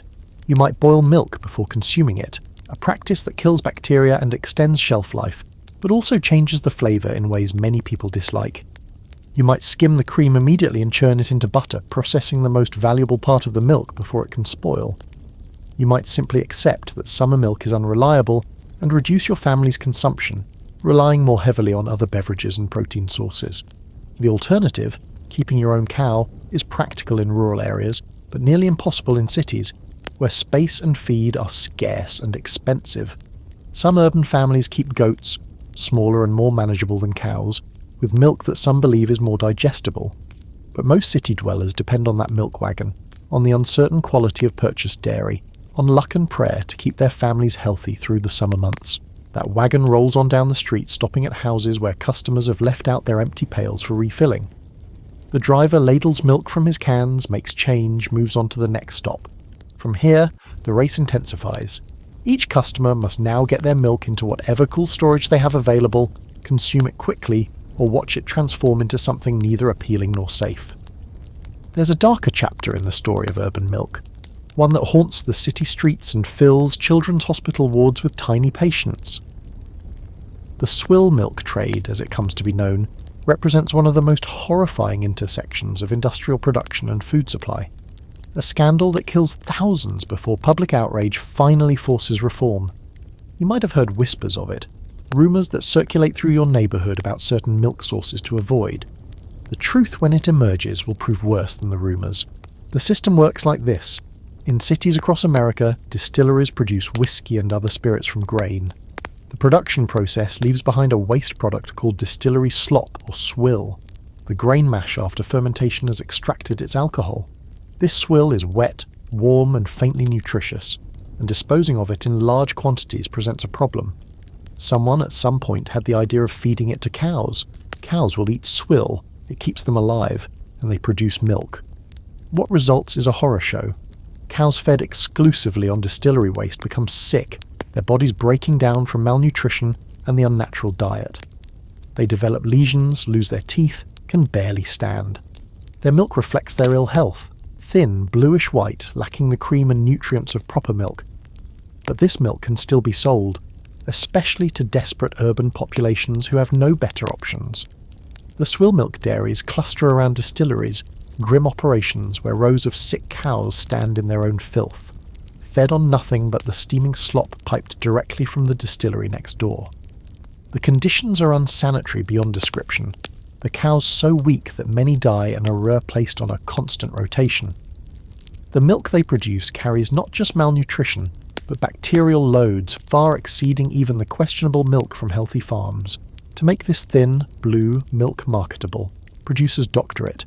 They add water to increase volume. They add chalk or plaster of Paris to improve the colour and hide the unnatural blueness. They add molasses or sugar to mask the off flavours. They add annatto, a plant-derived colourant, to give the milk a yellower, creamier appearance. What reaches consumers is a heavily adulterated product that resembles real milk only superficially. Historians still argue whether swill milk dairies emerged primarily from urban distillers seeking to monetize their waste, or from dairy operators seeking cheaper feed. The truth is probably that both groups recognized an economic opportunity and enthusiastically exploited it. In an era with minimal food regulation and limited scientific understanding of contamination, there was simply no authority positioned to stop them. The consequences fall hardest on infants. Babies fed on swill milk, and many mothers, unable to breastfeed or supplement with expensive higher quality milk, have no choice, sicken and die in shocking numbers. The summer months are particularly deadly, when bacterial growth in the already questionable milk reaches truly dangerous levels. Summer complaint and infant diarrhea become leading causes of death in urban areas, with mortality rates that appall even the relatively death-inured population of the era. A crusading journalist named Frank Leslie will eventually expose the swill milk trade in his magazine, publishing shocking illustrations of the diseased cows and unsanitary conditions. His 1858 exposé, The Milk Trade of New York and Brooklyn, forces public attention on a scandal that authorities had been ignoring for years. But meaningful reform comes slowly, meeting resistance from the powerful interests profiting from the trade. Thousands more children will die before effective milk regulation takes hold. For now, though, you navigate this hazardous landscape as best you can. You might pay premium prices for country milk from sources outside the city. You might buy milk only from vendors you trust, relying on community reputation to guide your choices. You might simply minimise your milk consumption in summer, treating it as a dangerous luxury rather than a dietary staple. The children who survive swill milk often suffer lasting health effects: weakened constitutions, developmental delays, chronic digestive problems. Those who don't survive fill the cemeteries of every major American city, their graves sometimes clustered in sections that local residents know to associate with summer's particular cruelties. You hold your own child a little closer when you hear these stories, grateful for whatever advantages you possess: rural location, access to decent milk sources, knowledge to identify the worst dangers. But the shadow of swill milk extends beyond the cities, a reminder of how food systems can fail catastrophically when profit overrides all other considerations. Summer morning, and you stand at the edge of a small grave freshly dug, heart hollow with a grief that has become terribly familiar in your community. Another child lost to what the doctor called summer complaint, that catch-all term for the intestinal diseases that claim infant lives with horrifying regularity when the weather turns warm. You don't know exactly what killed this little one, only that it started with diarrhea and vomiting, progressed to weakness and dehydration, and ended here, in this quiet corner of the churchyard. The statistics, if you knew them, would be overwhelming. In major American cities during the 19th century, infant mortality rates spiked dramatically every summer. In New York, in Philadelphia, in Boston, something like 1 in 4 children dies before reaching their 5th birthday, and a significant percentage of those deaths cluster in the hot months. July and August are the cruelest months, when bacterial contamination of food and water reaches its peak, when the diseases that target young digestive systems find their most favourable conditions. The term summer complaint covers a multitude of actual causes, most of them related to contaminated food or water. Dysentery, cholera infantum, diarrheal diseases of various origins, they all present similarly, and in an era before germ theory they all get lumped together under the same vague diagnostic category. Parents watch helplessly as their children sicken, try whatever remedies are available, and too often lose the battle against an enemy they cannot see or name. Milk is the primary suspect, though no one can prove it definitively. Infants who are breastfed exclusively survive at significantly higher rates than those fed cow's milk, but not all mothers can breastfeed, and cultural pressures sometimes discourage it. The cow's milk that replaces mother's milk is often the swill milk of urban dairies, or simply ordinary milk that has spoiled during the long journey from farm to table. A baby's immature digestive system, lacking the defences that adults have developed, falls prey to bacteria that a grown person might shake off with a few uncomfortable hours. Historians still argue whether the medical profession of the era recognised the connection between milk quality and infant mortality, or remained blind to it through adherence to competing theories. The evidence suggests a gradual awakening over several decades, with some physicians advocating for better milk handling, while others clung to miasma theories, or blamed parents for moral failures. Medical advice was often contradictory and sometimes actively harmful, recommending practices that increased rather than decreased the risk of contamination. The quirky detail that emerges from studying infant mortality records is how precisely the deaths track with temperature. A heat wave sends mortality rates soaring, a cool spell brings them down. This correlation, visible even to contemporary observers, hinted at the underlying mechanism without quite revealing it. Heat meant spoilage. Spoilage meant bacteria. Bacteria meant death. The chain was there to be traced, but the conceptual tools to trace it didn't yet exist. Grieving parents try everything. They consult doctors, who recommend various medications, often including opium-based compounds that might ease suffering but do nothing to address the underlying disease. They consult neighbours and relatives who share folk remedies passed down through generations. They pray, bargaining with God for their children's lives, promising anything in exchange for survival through another summer. The remedies are largely ineffective because they target the wrong causes. Keeping a child cool might help somewhat, reducing the stress on an already struggling system. Providing fluids is crucial, though too often families don't realise how quickly dehydration can become fatal. But without addressing the contaminated food source, usually the milk, the remedies amount to bailing water from a sinking ship while ignoring the hole in the hull. You stand at this graveside and feel the weight of accumulated grief, not just for this one child, but for all the children who won't see their next birthday. The community has developed rituals for this particular sorrow, the small coffins, the shortened funerals, the words of comfort that wear thin from overuse. Summer becomes a season of anxiety for every parent, a months-long vigil during which any sign of digestive distress in a child triggers immediate terror. The solutions are coming, slowly. Pasteurization will eventually make milk safe. Germ theory will eventually explain what's happening.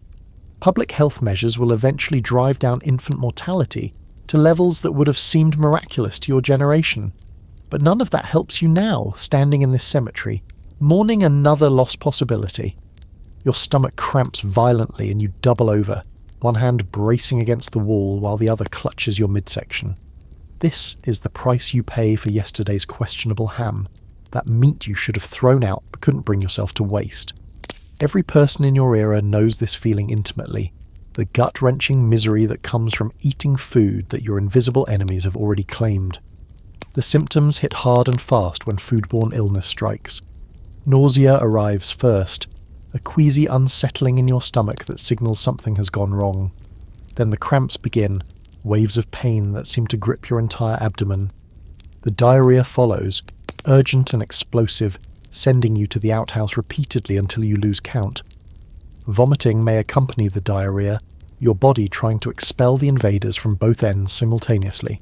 You become weak, exhausted, unable to think about anything except the next wave of symptoms. Your era has many names for this experience. Summer complaint when it strikes children, cholera morbus when the symptoms are particularly severe, flux in older terminology, stomach bug in casual conversation. These names describe the symptoms rather than the causes, because the causes remain mysterious. You don't know that salmonella bacteria have colonized your intestinal tract, or that staphylococcal toxins are triggering your body's violent rejection response. You only know that you are desperately, miserably ill. The culprits, could you identify them, would be a rogues gallery of bacterial villains. Salmonella, commonly found in undercooked poultry and eggs, causes symptoms that can last up to a week. Staphylococcus aureus produces toxins that work within hours, causing violent but relatively brief illness. Clostridium perfringens, often associated with improperly stored meat, triggers a particular type of cramping diarrhea. Escherichia coli, in its harmful variants, can cause bloody diarrhea and, in severe cases, kidney damage. Each of these organisms finds optimal growing conditions in summer's warmth. Historians still argue whether food poisoning was more or less common in the pre-refrigeration era than it is today. On one hand, people expected food to be questionable and developed some tolerance, both immunologically and psychologically, for mild contamination. On the other hand, the lack of refrigeration meant that serious contamination happened more frequently, and the lack of effective treatment meant that outcomes were often worse. The truth probably involves both more frequent mild illness and more frequent severe consequences. The quirky aspect of period food poisoning is how many theories existed to explain it. Bad air was a popular culprit, the miasma that supposedly caused so many ailments. Combinations of certain foods were thought to be dangerous, eating fish with milk or fruit with certain vegetables. Emotional states were blamed, eating while angry or upset supposedly disrupted digestion and invited illness. These theories weren't entirely wrong. Stress does affect digestion, and some food combinations might increase discomfort, but they missed the fundamental cause entirely. Your options for treatment are limited and largely ineffective. You might take laudanum, a liquid opium preparation that dulls the cramping and slows the diarrhea, but does nothing to address the underlying infection. You might drink various herbal teas thought to settle the stomach, peppermint, ginger, chamomile.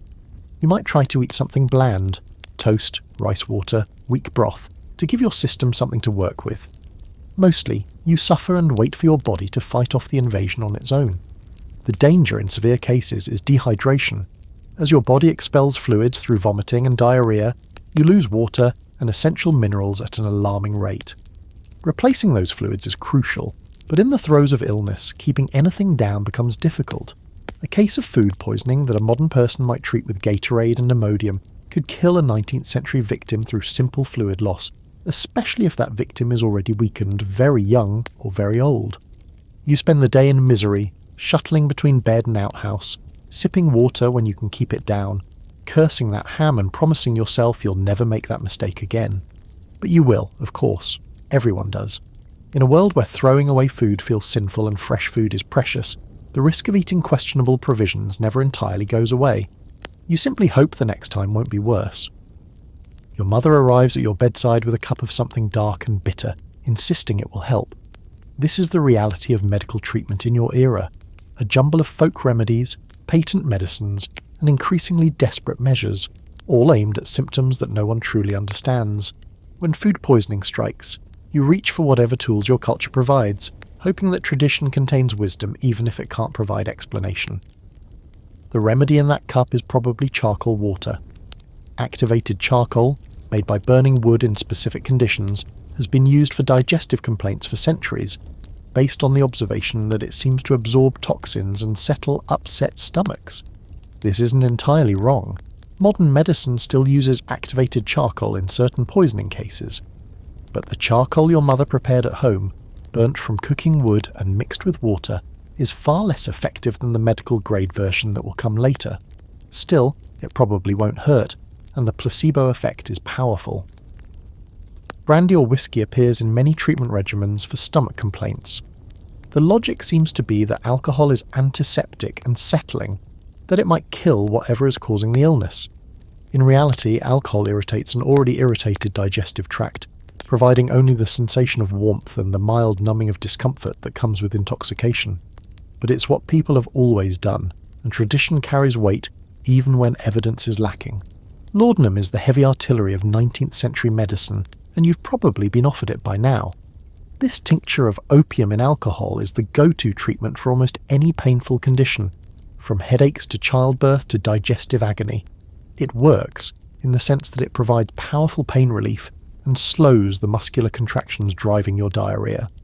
But it's also deeply addictive, something that medical practitioners of your era are only beginning to recognise.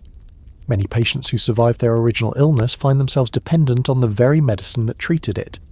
Historians still argue whether the widespread use of opium-based medications in the 19th century represented genuine medical progress, or a different kind of public health disaster.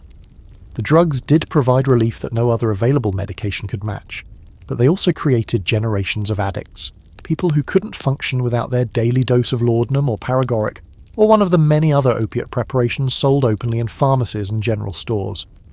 The quirky remedies get stranger as desperation increases. Calomel, mercury chloride, was widely prescribed for digestive complaints, based on the theory that it stimulated the liver and purged toxins from the system. In reality, calomel is a poison that causes its own set of symptoms, including excessive salivation, tooth loss, and sometimes death. That it was given to patients already weakened by illness seems insane in retrospect, but mercury-based medicine had a long pedigree and respectable-sounding Latin names. You might also encounter treatments based on counter-irritation, applying mustard plasters to the abdomen, or rubbing the skin with irritating substances, on the theory that this draws the illness away from the internal organs toward the surface. This does absolutely nothing for food poisoning, but might provide a distraction from the cramping, through the introduction of new, external pain. The human mind is creative in finding ways to feel like it's doing something. What actually helps, though no one fully understands why, is rest, fluids, and time. Your immune system, evolved over millions of years to combat exactly these kinds of invasions, gradually gets the upper hand. The bacterial population peaks and then declines as your body produces antibodies, and your gut flora reasserts itself. After 2 or 3 days of misery, you begin to feel human again, able to keep down food, able to stand without swaying. Your mother watches over you through this process, applying what remedies she knows, providing comfort that is more emotional than medical. She brings you clean cloths when you need them, empties the basin when you're sick, offers sips of water and weak tea. The care itself matters, even when the specific treatments don't. Knowing that someone is watching over you, that you're not alone in your suffering, provides a form of healing that no medicine can replicate. By the end of the week, you're weak but recovering. The ham that caused all this trouble has been thrown out finally, along with your willingness to take chances on questionable meat. Until the next time scarcity overrides caution, and the cycle begins again. Somewhere in your kitchen, perhaps on a high shelf away from the summer heat, sits a glass jar with a wire bale closure, containing last summer's peaches preserved in syrup. This jar represents a revolution in food preservation, one that has been slowly transforming how people store and consume food since the early years of the century. Canning, the process of sealing food in airtight containers and heating it to kill bacteria, promises to defeat summer's reign of rot through technology rather than tradition. The principle behind canning was discovered almost accidentally by Nicolas Appert, a French confectioner who, in 1810, won a prize from Napoleon's government for developing a method to preserve food for military use.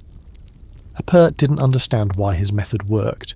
Germ theory was still decades away, but he observed that food sealed in glass bottles and heated in boiling water would remain edible for extended periods.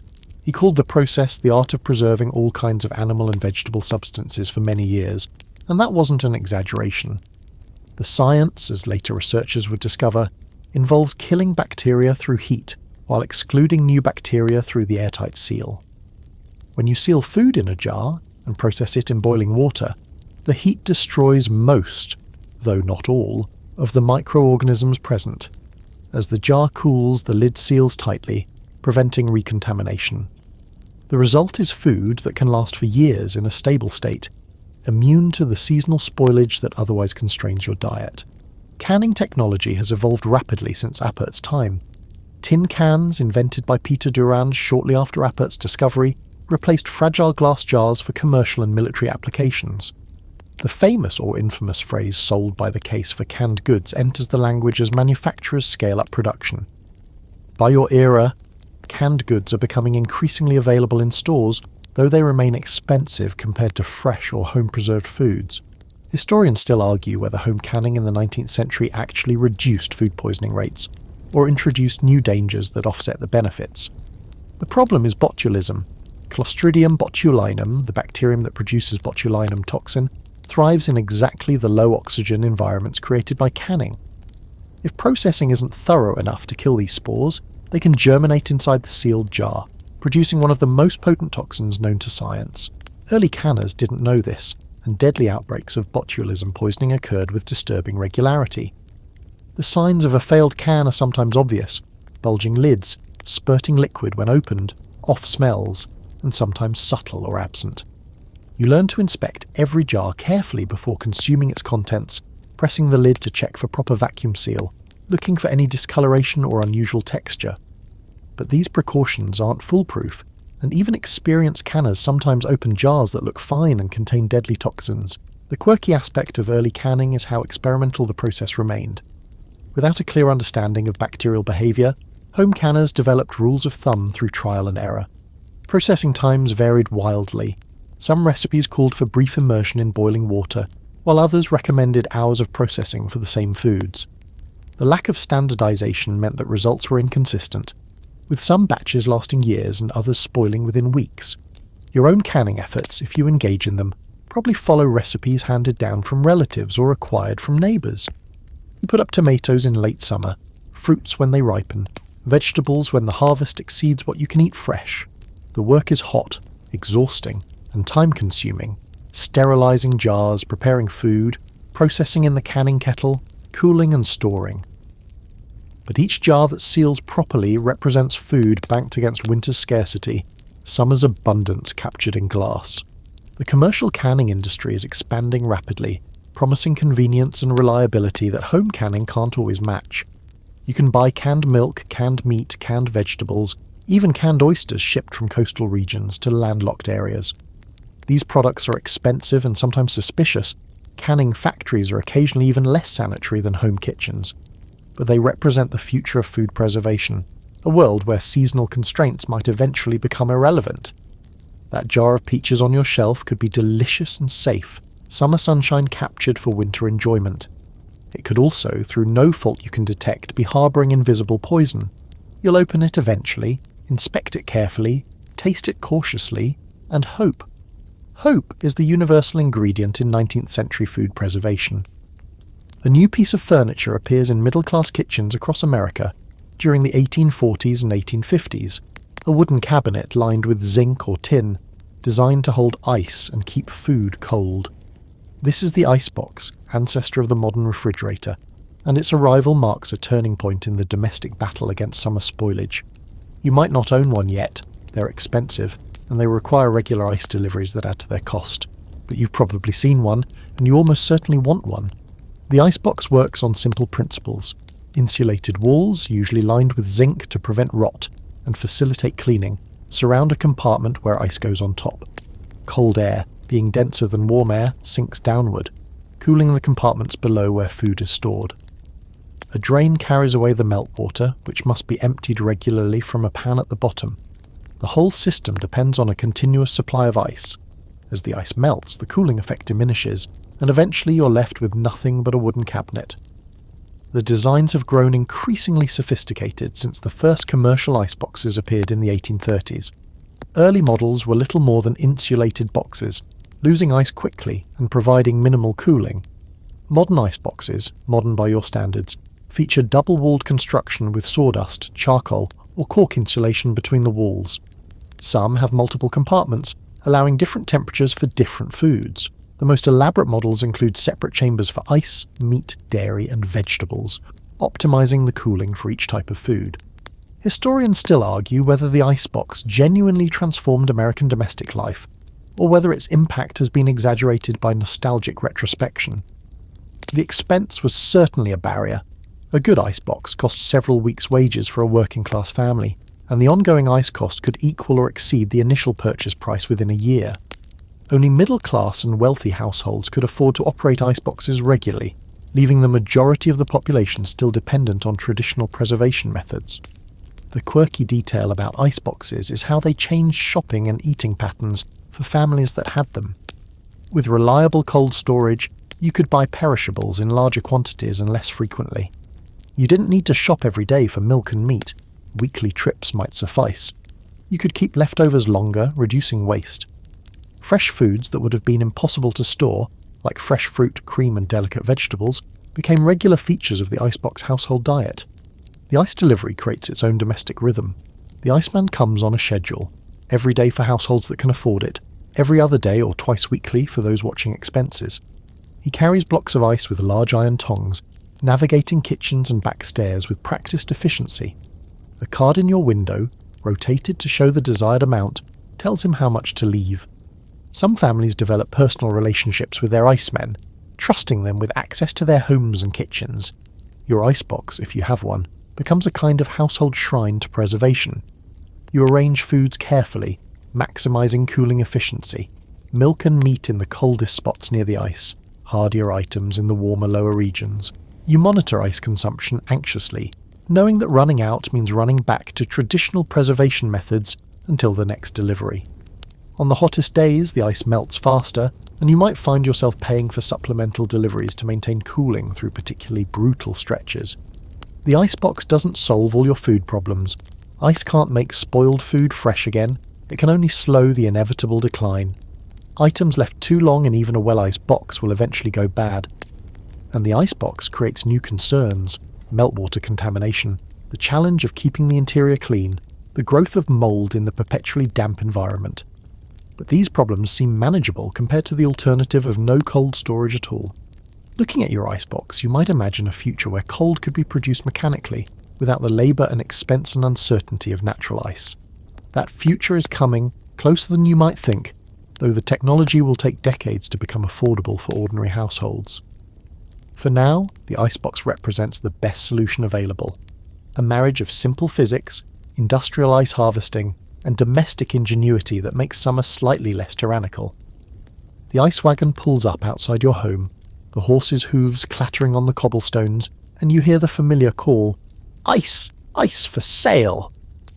This is the daily drama of summer cooling, the supply chain that makes iceboxes possible and that extracts significant labour from everyone involved. The iceman descending from his wagon is part of a system that stretches from frozen northern lakes to your kitchen, and his work is among the most physically demanding in the urban economy. The iceman starts his day before dawn, loading his wagon at the ice depot where blocks are stored after their long journey from harvesting lakes and rivers. Each block weighs anywhere from 25 to 100 pounds, and a full wagon carries dozens of them, packed with sawdust or straw to slow melting. By the time he begins his rounds, the iceman has already performed what would be considered a full day's labour by most standards. The delivery route winds through city streets, stopping at homes and businesses that have signalled their need for ice. The iceman judges quantities at a glance. This household needs a £25 piece. That one takes 50, and uses his ice pick to score and break the larger blocks into the requested sizes. He hefts each piece with his tongs, carrying it on his shoulder or back, navigating stairs and narrow hallways to reach kitchens where iceboxes await. Then he returns to his wagon, picks up the next piece and does it again. Historians still argue whether icemen were among the most physically fit workers in 19th century America, or whether the job simply destroyed their bodies quickly. The evidence suggests both. Icemen were often remarkably strong and capable, but the job ground down joints and backs over years of heavy lifting. Heat exhaustion was a constant risk, particularly cruel given that their cargo was literally frozen water. Some icemen died of heat stroke while delivering the means by which others stayed cool. The quirky aspect of ice delivery is the informal economy that grew up around it. Icemen developed regular customers, relationships built on reliability and trust. Children chase the ice wagon, hoping for chips and shavings to suck on during hot summer days. A treat the iceman might provide or might protect jealously depending on his mood. Housewives and servants scheduled their days around the ice delivery, knowing that fresh ice meant time-sensitive food work could proceed. Pricing for ice delivery was complex and often contentious. You paid by the pound, but weights were measured at the depot, not at your door, meaning you paid for ice that melted during transport.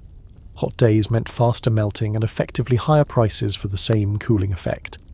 Some icemen were scrupulously honest. Others were rumoured to short-weigh their customers or provide inferior ice at premium prices. As with so many aspects of 19th century commerce, reputation and personal relationships mattered more than formal regulation. The ice wagon itself becomes a distinctive presence in summer neighbourhoods, immediately recognisable by its shape and by the dripping water that leaves a trail wherever it goes. The horse pulling it learns the route, sometimes stopping at regular customers without being directed. The sawdust and straw packing material spills onto streets, mixing with the eternal mud and manure of urban roads. The whole operation is messy, labour-intensive and absolutely essential for customers who depend on it. You watch the iceman approach your door, ice tongs gripping a block scored to your usual size, muscles visible beneath his rolled sleeves. He knows your household, knows where the icebox sits, knows how to navigate your kitchen without disrupting ongoing work. He deposits the block in its chamber, collects his payment, tips his cap, and is back to his wagon before you've finished wiping up the water droplets that mark his passage. By late afternoon, the wagon is much lighter, its cargo distributed across dozens of households, and the iceman's body is exhausted from the endless lifting and carrying. Tomorrow he'll do it again, and the day after that, and every day through the long summer season. His labour, repeated across hundreds of ice wagons in every American city, forms the infrastructure of cold storage in an era before mechanical refrigeration. A revolution rolls westward on iron rails, and you begin to sense its impact in the food arriving at your local market.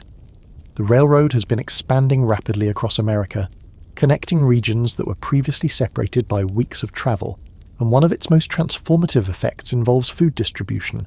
Fresh produce from distant farms, meat from western stockyards, seafood from coastal waters, all begin appearing in markets far from their points of origin. And making this possible increasingly are specialised rail cars designed to keep food cold during transit. The challenge of railroad refrigeration is formidable.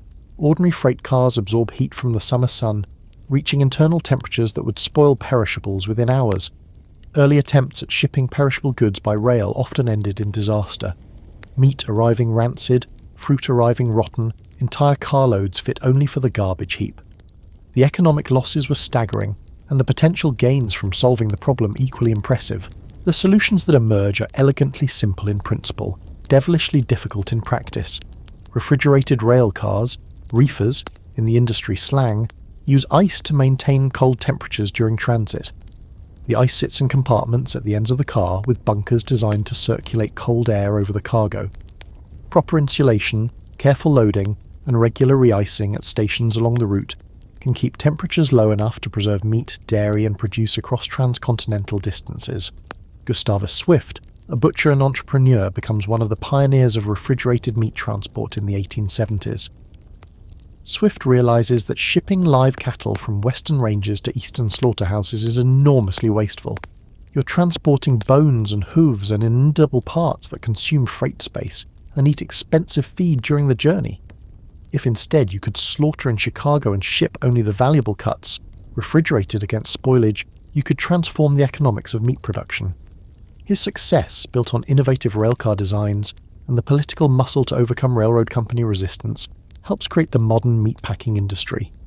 Historians still argue whether railroad refrigeration democratized food access by bringing variety to regions previously limited to local production, or whether it primarily benefited industrial interests that consolidated control over food supply chains. The answer, as usual, involves both. Consumers gained access to foods they'd never tasted before: California oranges in New York, Lake Superior fish in Kansas, Georgia peaches in Minnesota. But the same distribution networks that brought variety also brought consolidation, as small local producers found themselves unable to compete with distant industrial operations. The quirky detail about early refrigerated rail cars is how unreliable they often were. Insulation failed, ice supplies ran short, workers tasked with re-icing cars at intermediate stations sometimes couldn't be bothered or weren't available. A car that left Chicago properly refrigerated might arrive in New York as a warm box of spoilage, its contents fit only for rendering. The technology required years of refinement before it became truly dependable. For you, living through this transition, the effects appear gradually in your local market. Items that were previously available only in certain seasons begin appearing year-round, shipped from climates where those seasons differ from yours. Prices for some items drop as improved distribution reduces waste and increases supply. Other items appear for the first time, exotic foods from distant regions that you can suddenly taste without leaving home. The implications extend beyond simple variety. Railroad refrigeration changes the geography of American agriculture, encouraging specialization. Why struggle to grow peaches in your northern climate when you can buy Georgia peaches shipped fresh by rail? Why raise your own beef when Chicago packers can ship it cheaper than you can produce it? The self-sufficient farm, producing a little of everything, begins giving way to specialized operations producing large quantities of specific crops for distant markets. You might view this change with mixed feelings. The convenience of availability set against the loss of self-reliance, the novelty of variety balanced against the anxiety of depending on supply chains you can't see or control, but the direction of change seems clear, even from your vantage point in the middle of it. The future belongs to the railroads and the reefer cars, to distribution networks that span continents, to food systems that somehow move perishables across vast distances before they can spoil.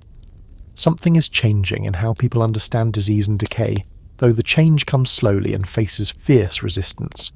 You've perhaps heard rumours of a French scientist named Pasteur, whose experiments with fermentation and spoilage are beginning to upend centuries of assumptions about why things rot.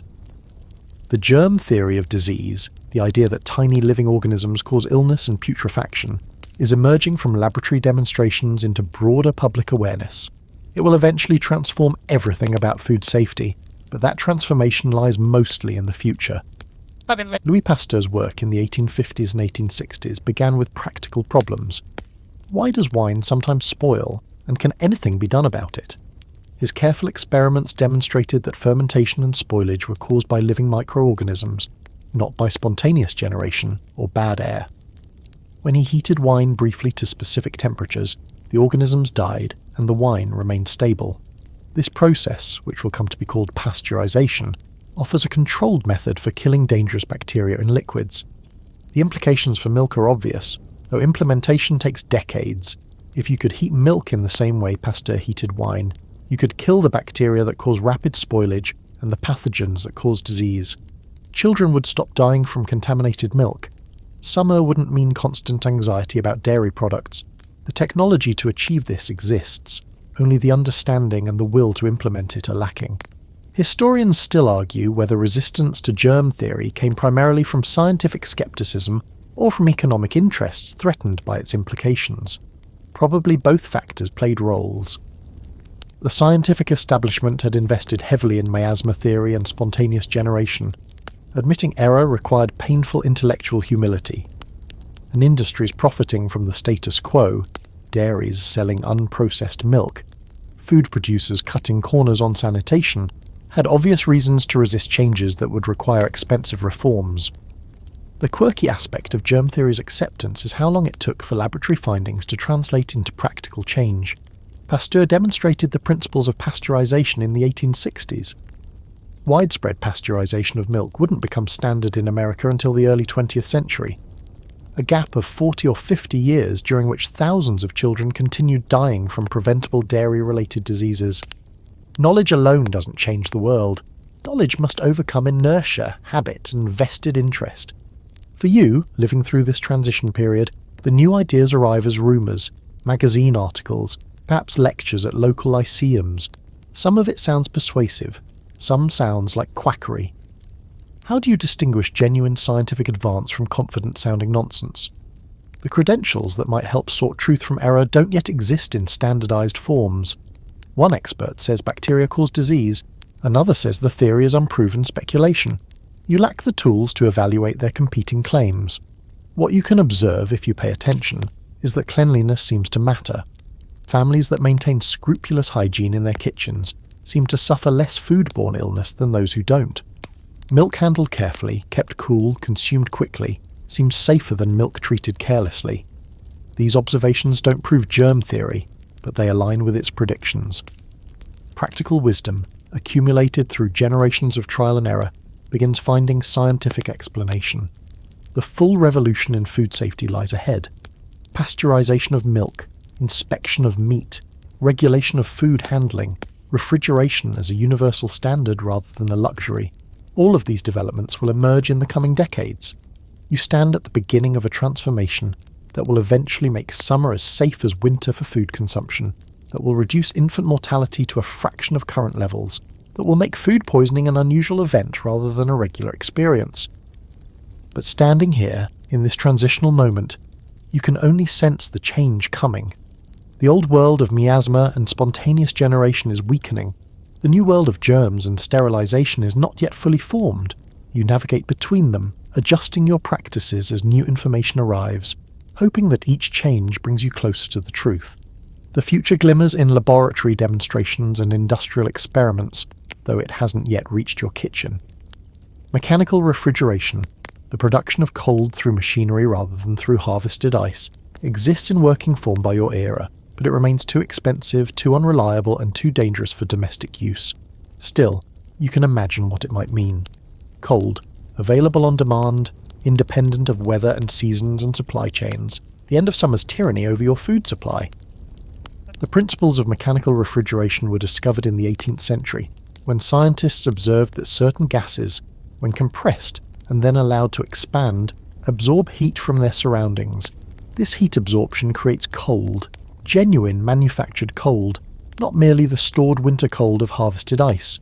Early demonstrations produced frost and even ice in laboratory settings, proving the concept worked. Translating this principle into practical refrigeration machinery took decades of engineering effort. Early refrigeration machines were huge, expensive, and prone to mechanical failure.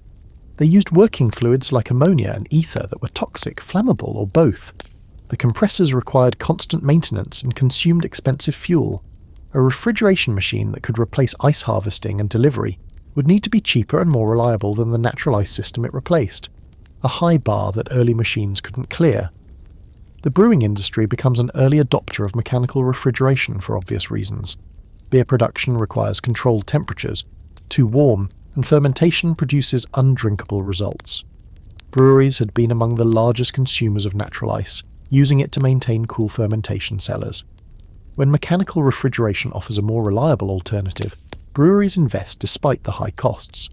Their experience drives technological improvement, making machines gradually smaller, cheaper, and more dependable. Historians still argue whether mechanical refrigeration was primarily a technological achievement or an economic transformation. The machines themselves were impressive, but they required entire support systems, reliable fuel supplies, trained technicians, replacement parts, infrastructure for distributing refrigerated goods. Building these support systems took as long as building the machines themselves, and without them, even the best refrigeration technology remained impractical. The quirky detail about early refrigeration is how close it came to domestic adoption several times before finally succeeding. Inventors created home-scale refrigerators as early as the 1850s, demonstrating that small units were technically feasible. But these early domestic machines failed commercially, too expensive to purchase, too expensive to operate, too prone to break down, too dangerous when they leaked their toxic working fluids. Each failure taught lessons that would eventually enable success, but each failure also delayed that success. For now, your kitchen remains dependent on ice, with all its limitations and expenses. The icebox sits where it has sat for years, requiring regular deliveries, dripping meltwater, maintaining temperatures that are better than nothing but far short of true refrigeration.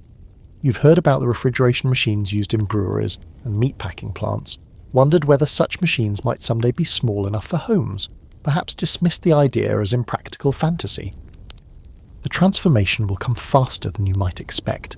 Within a generation, household refrigerators will begin appearing in wealthy homes.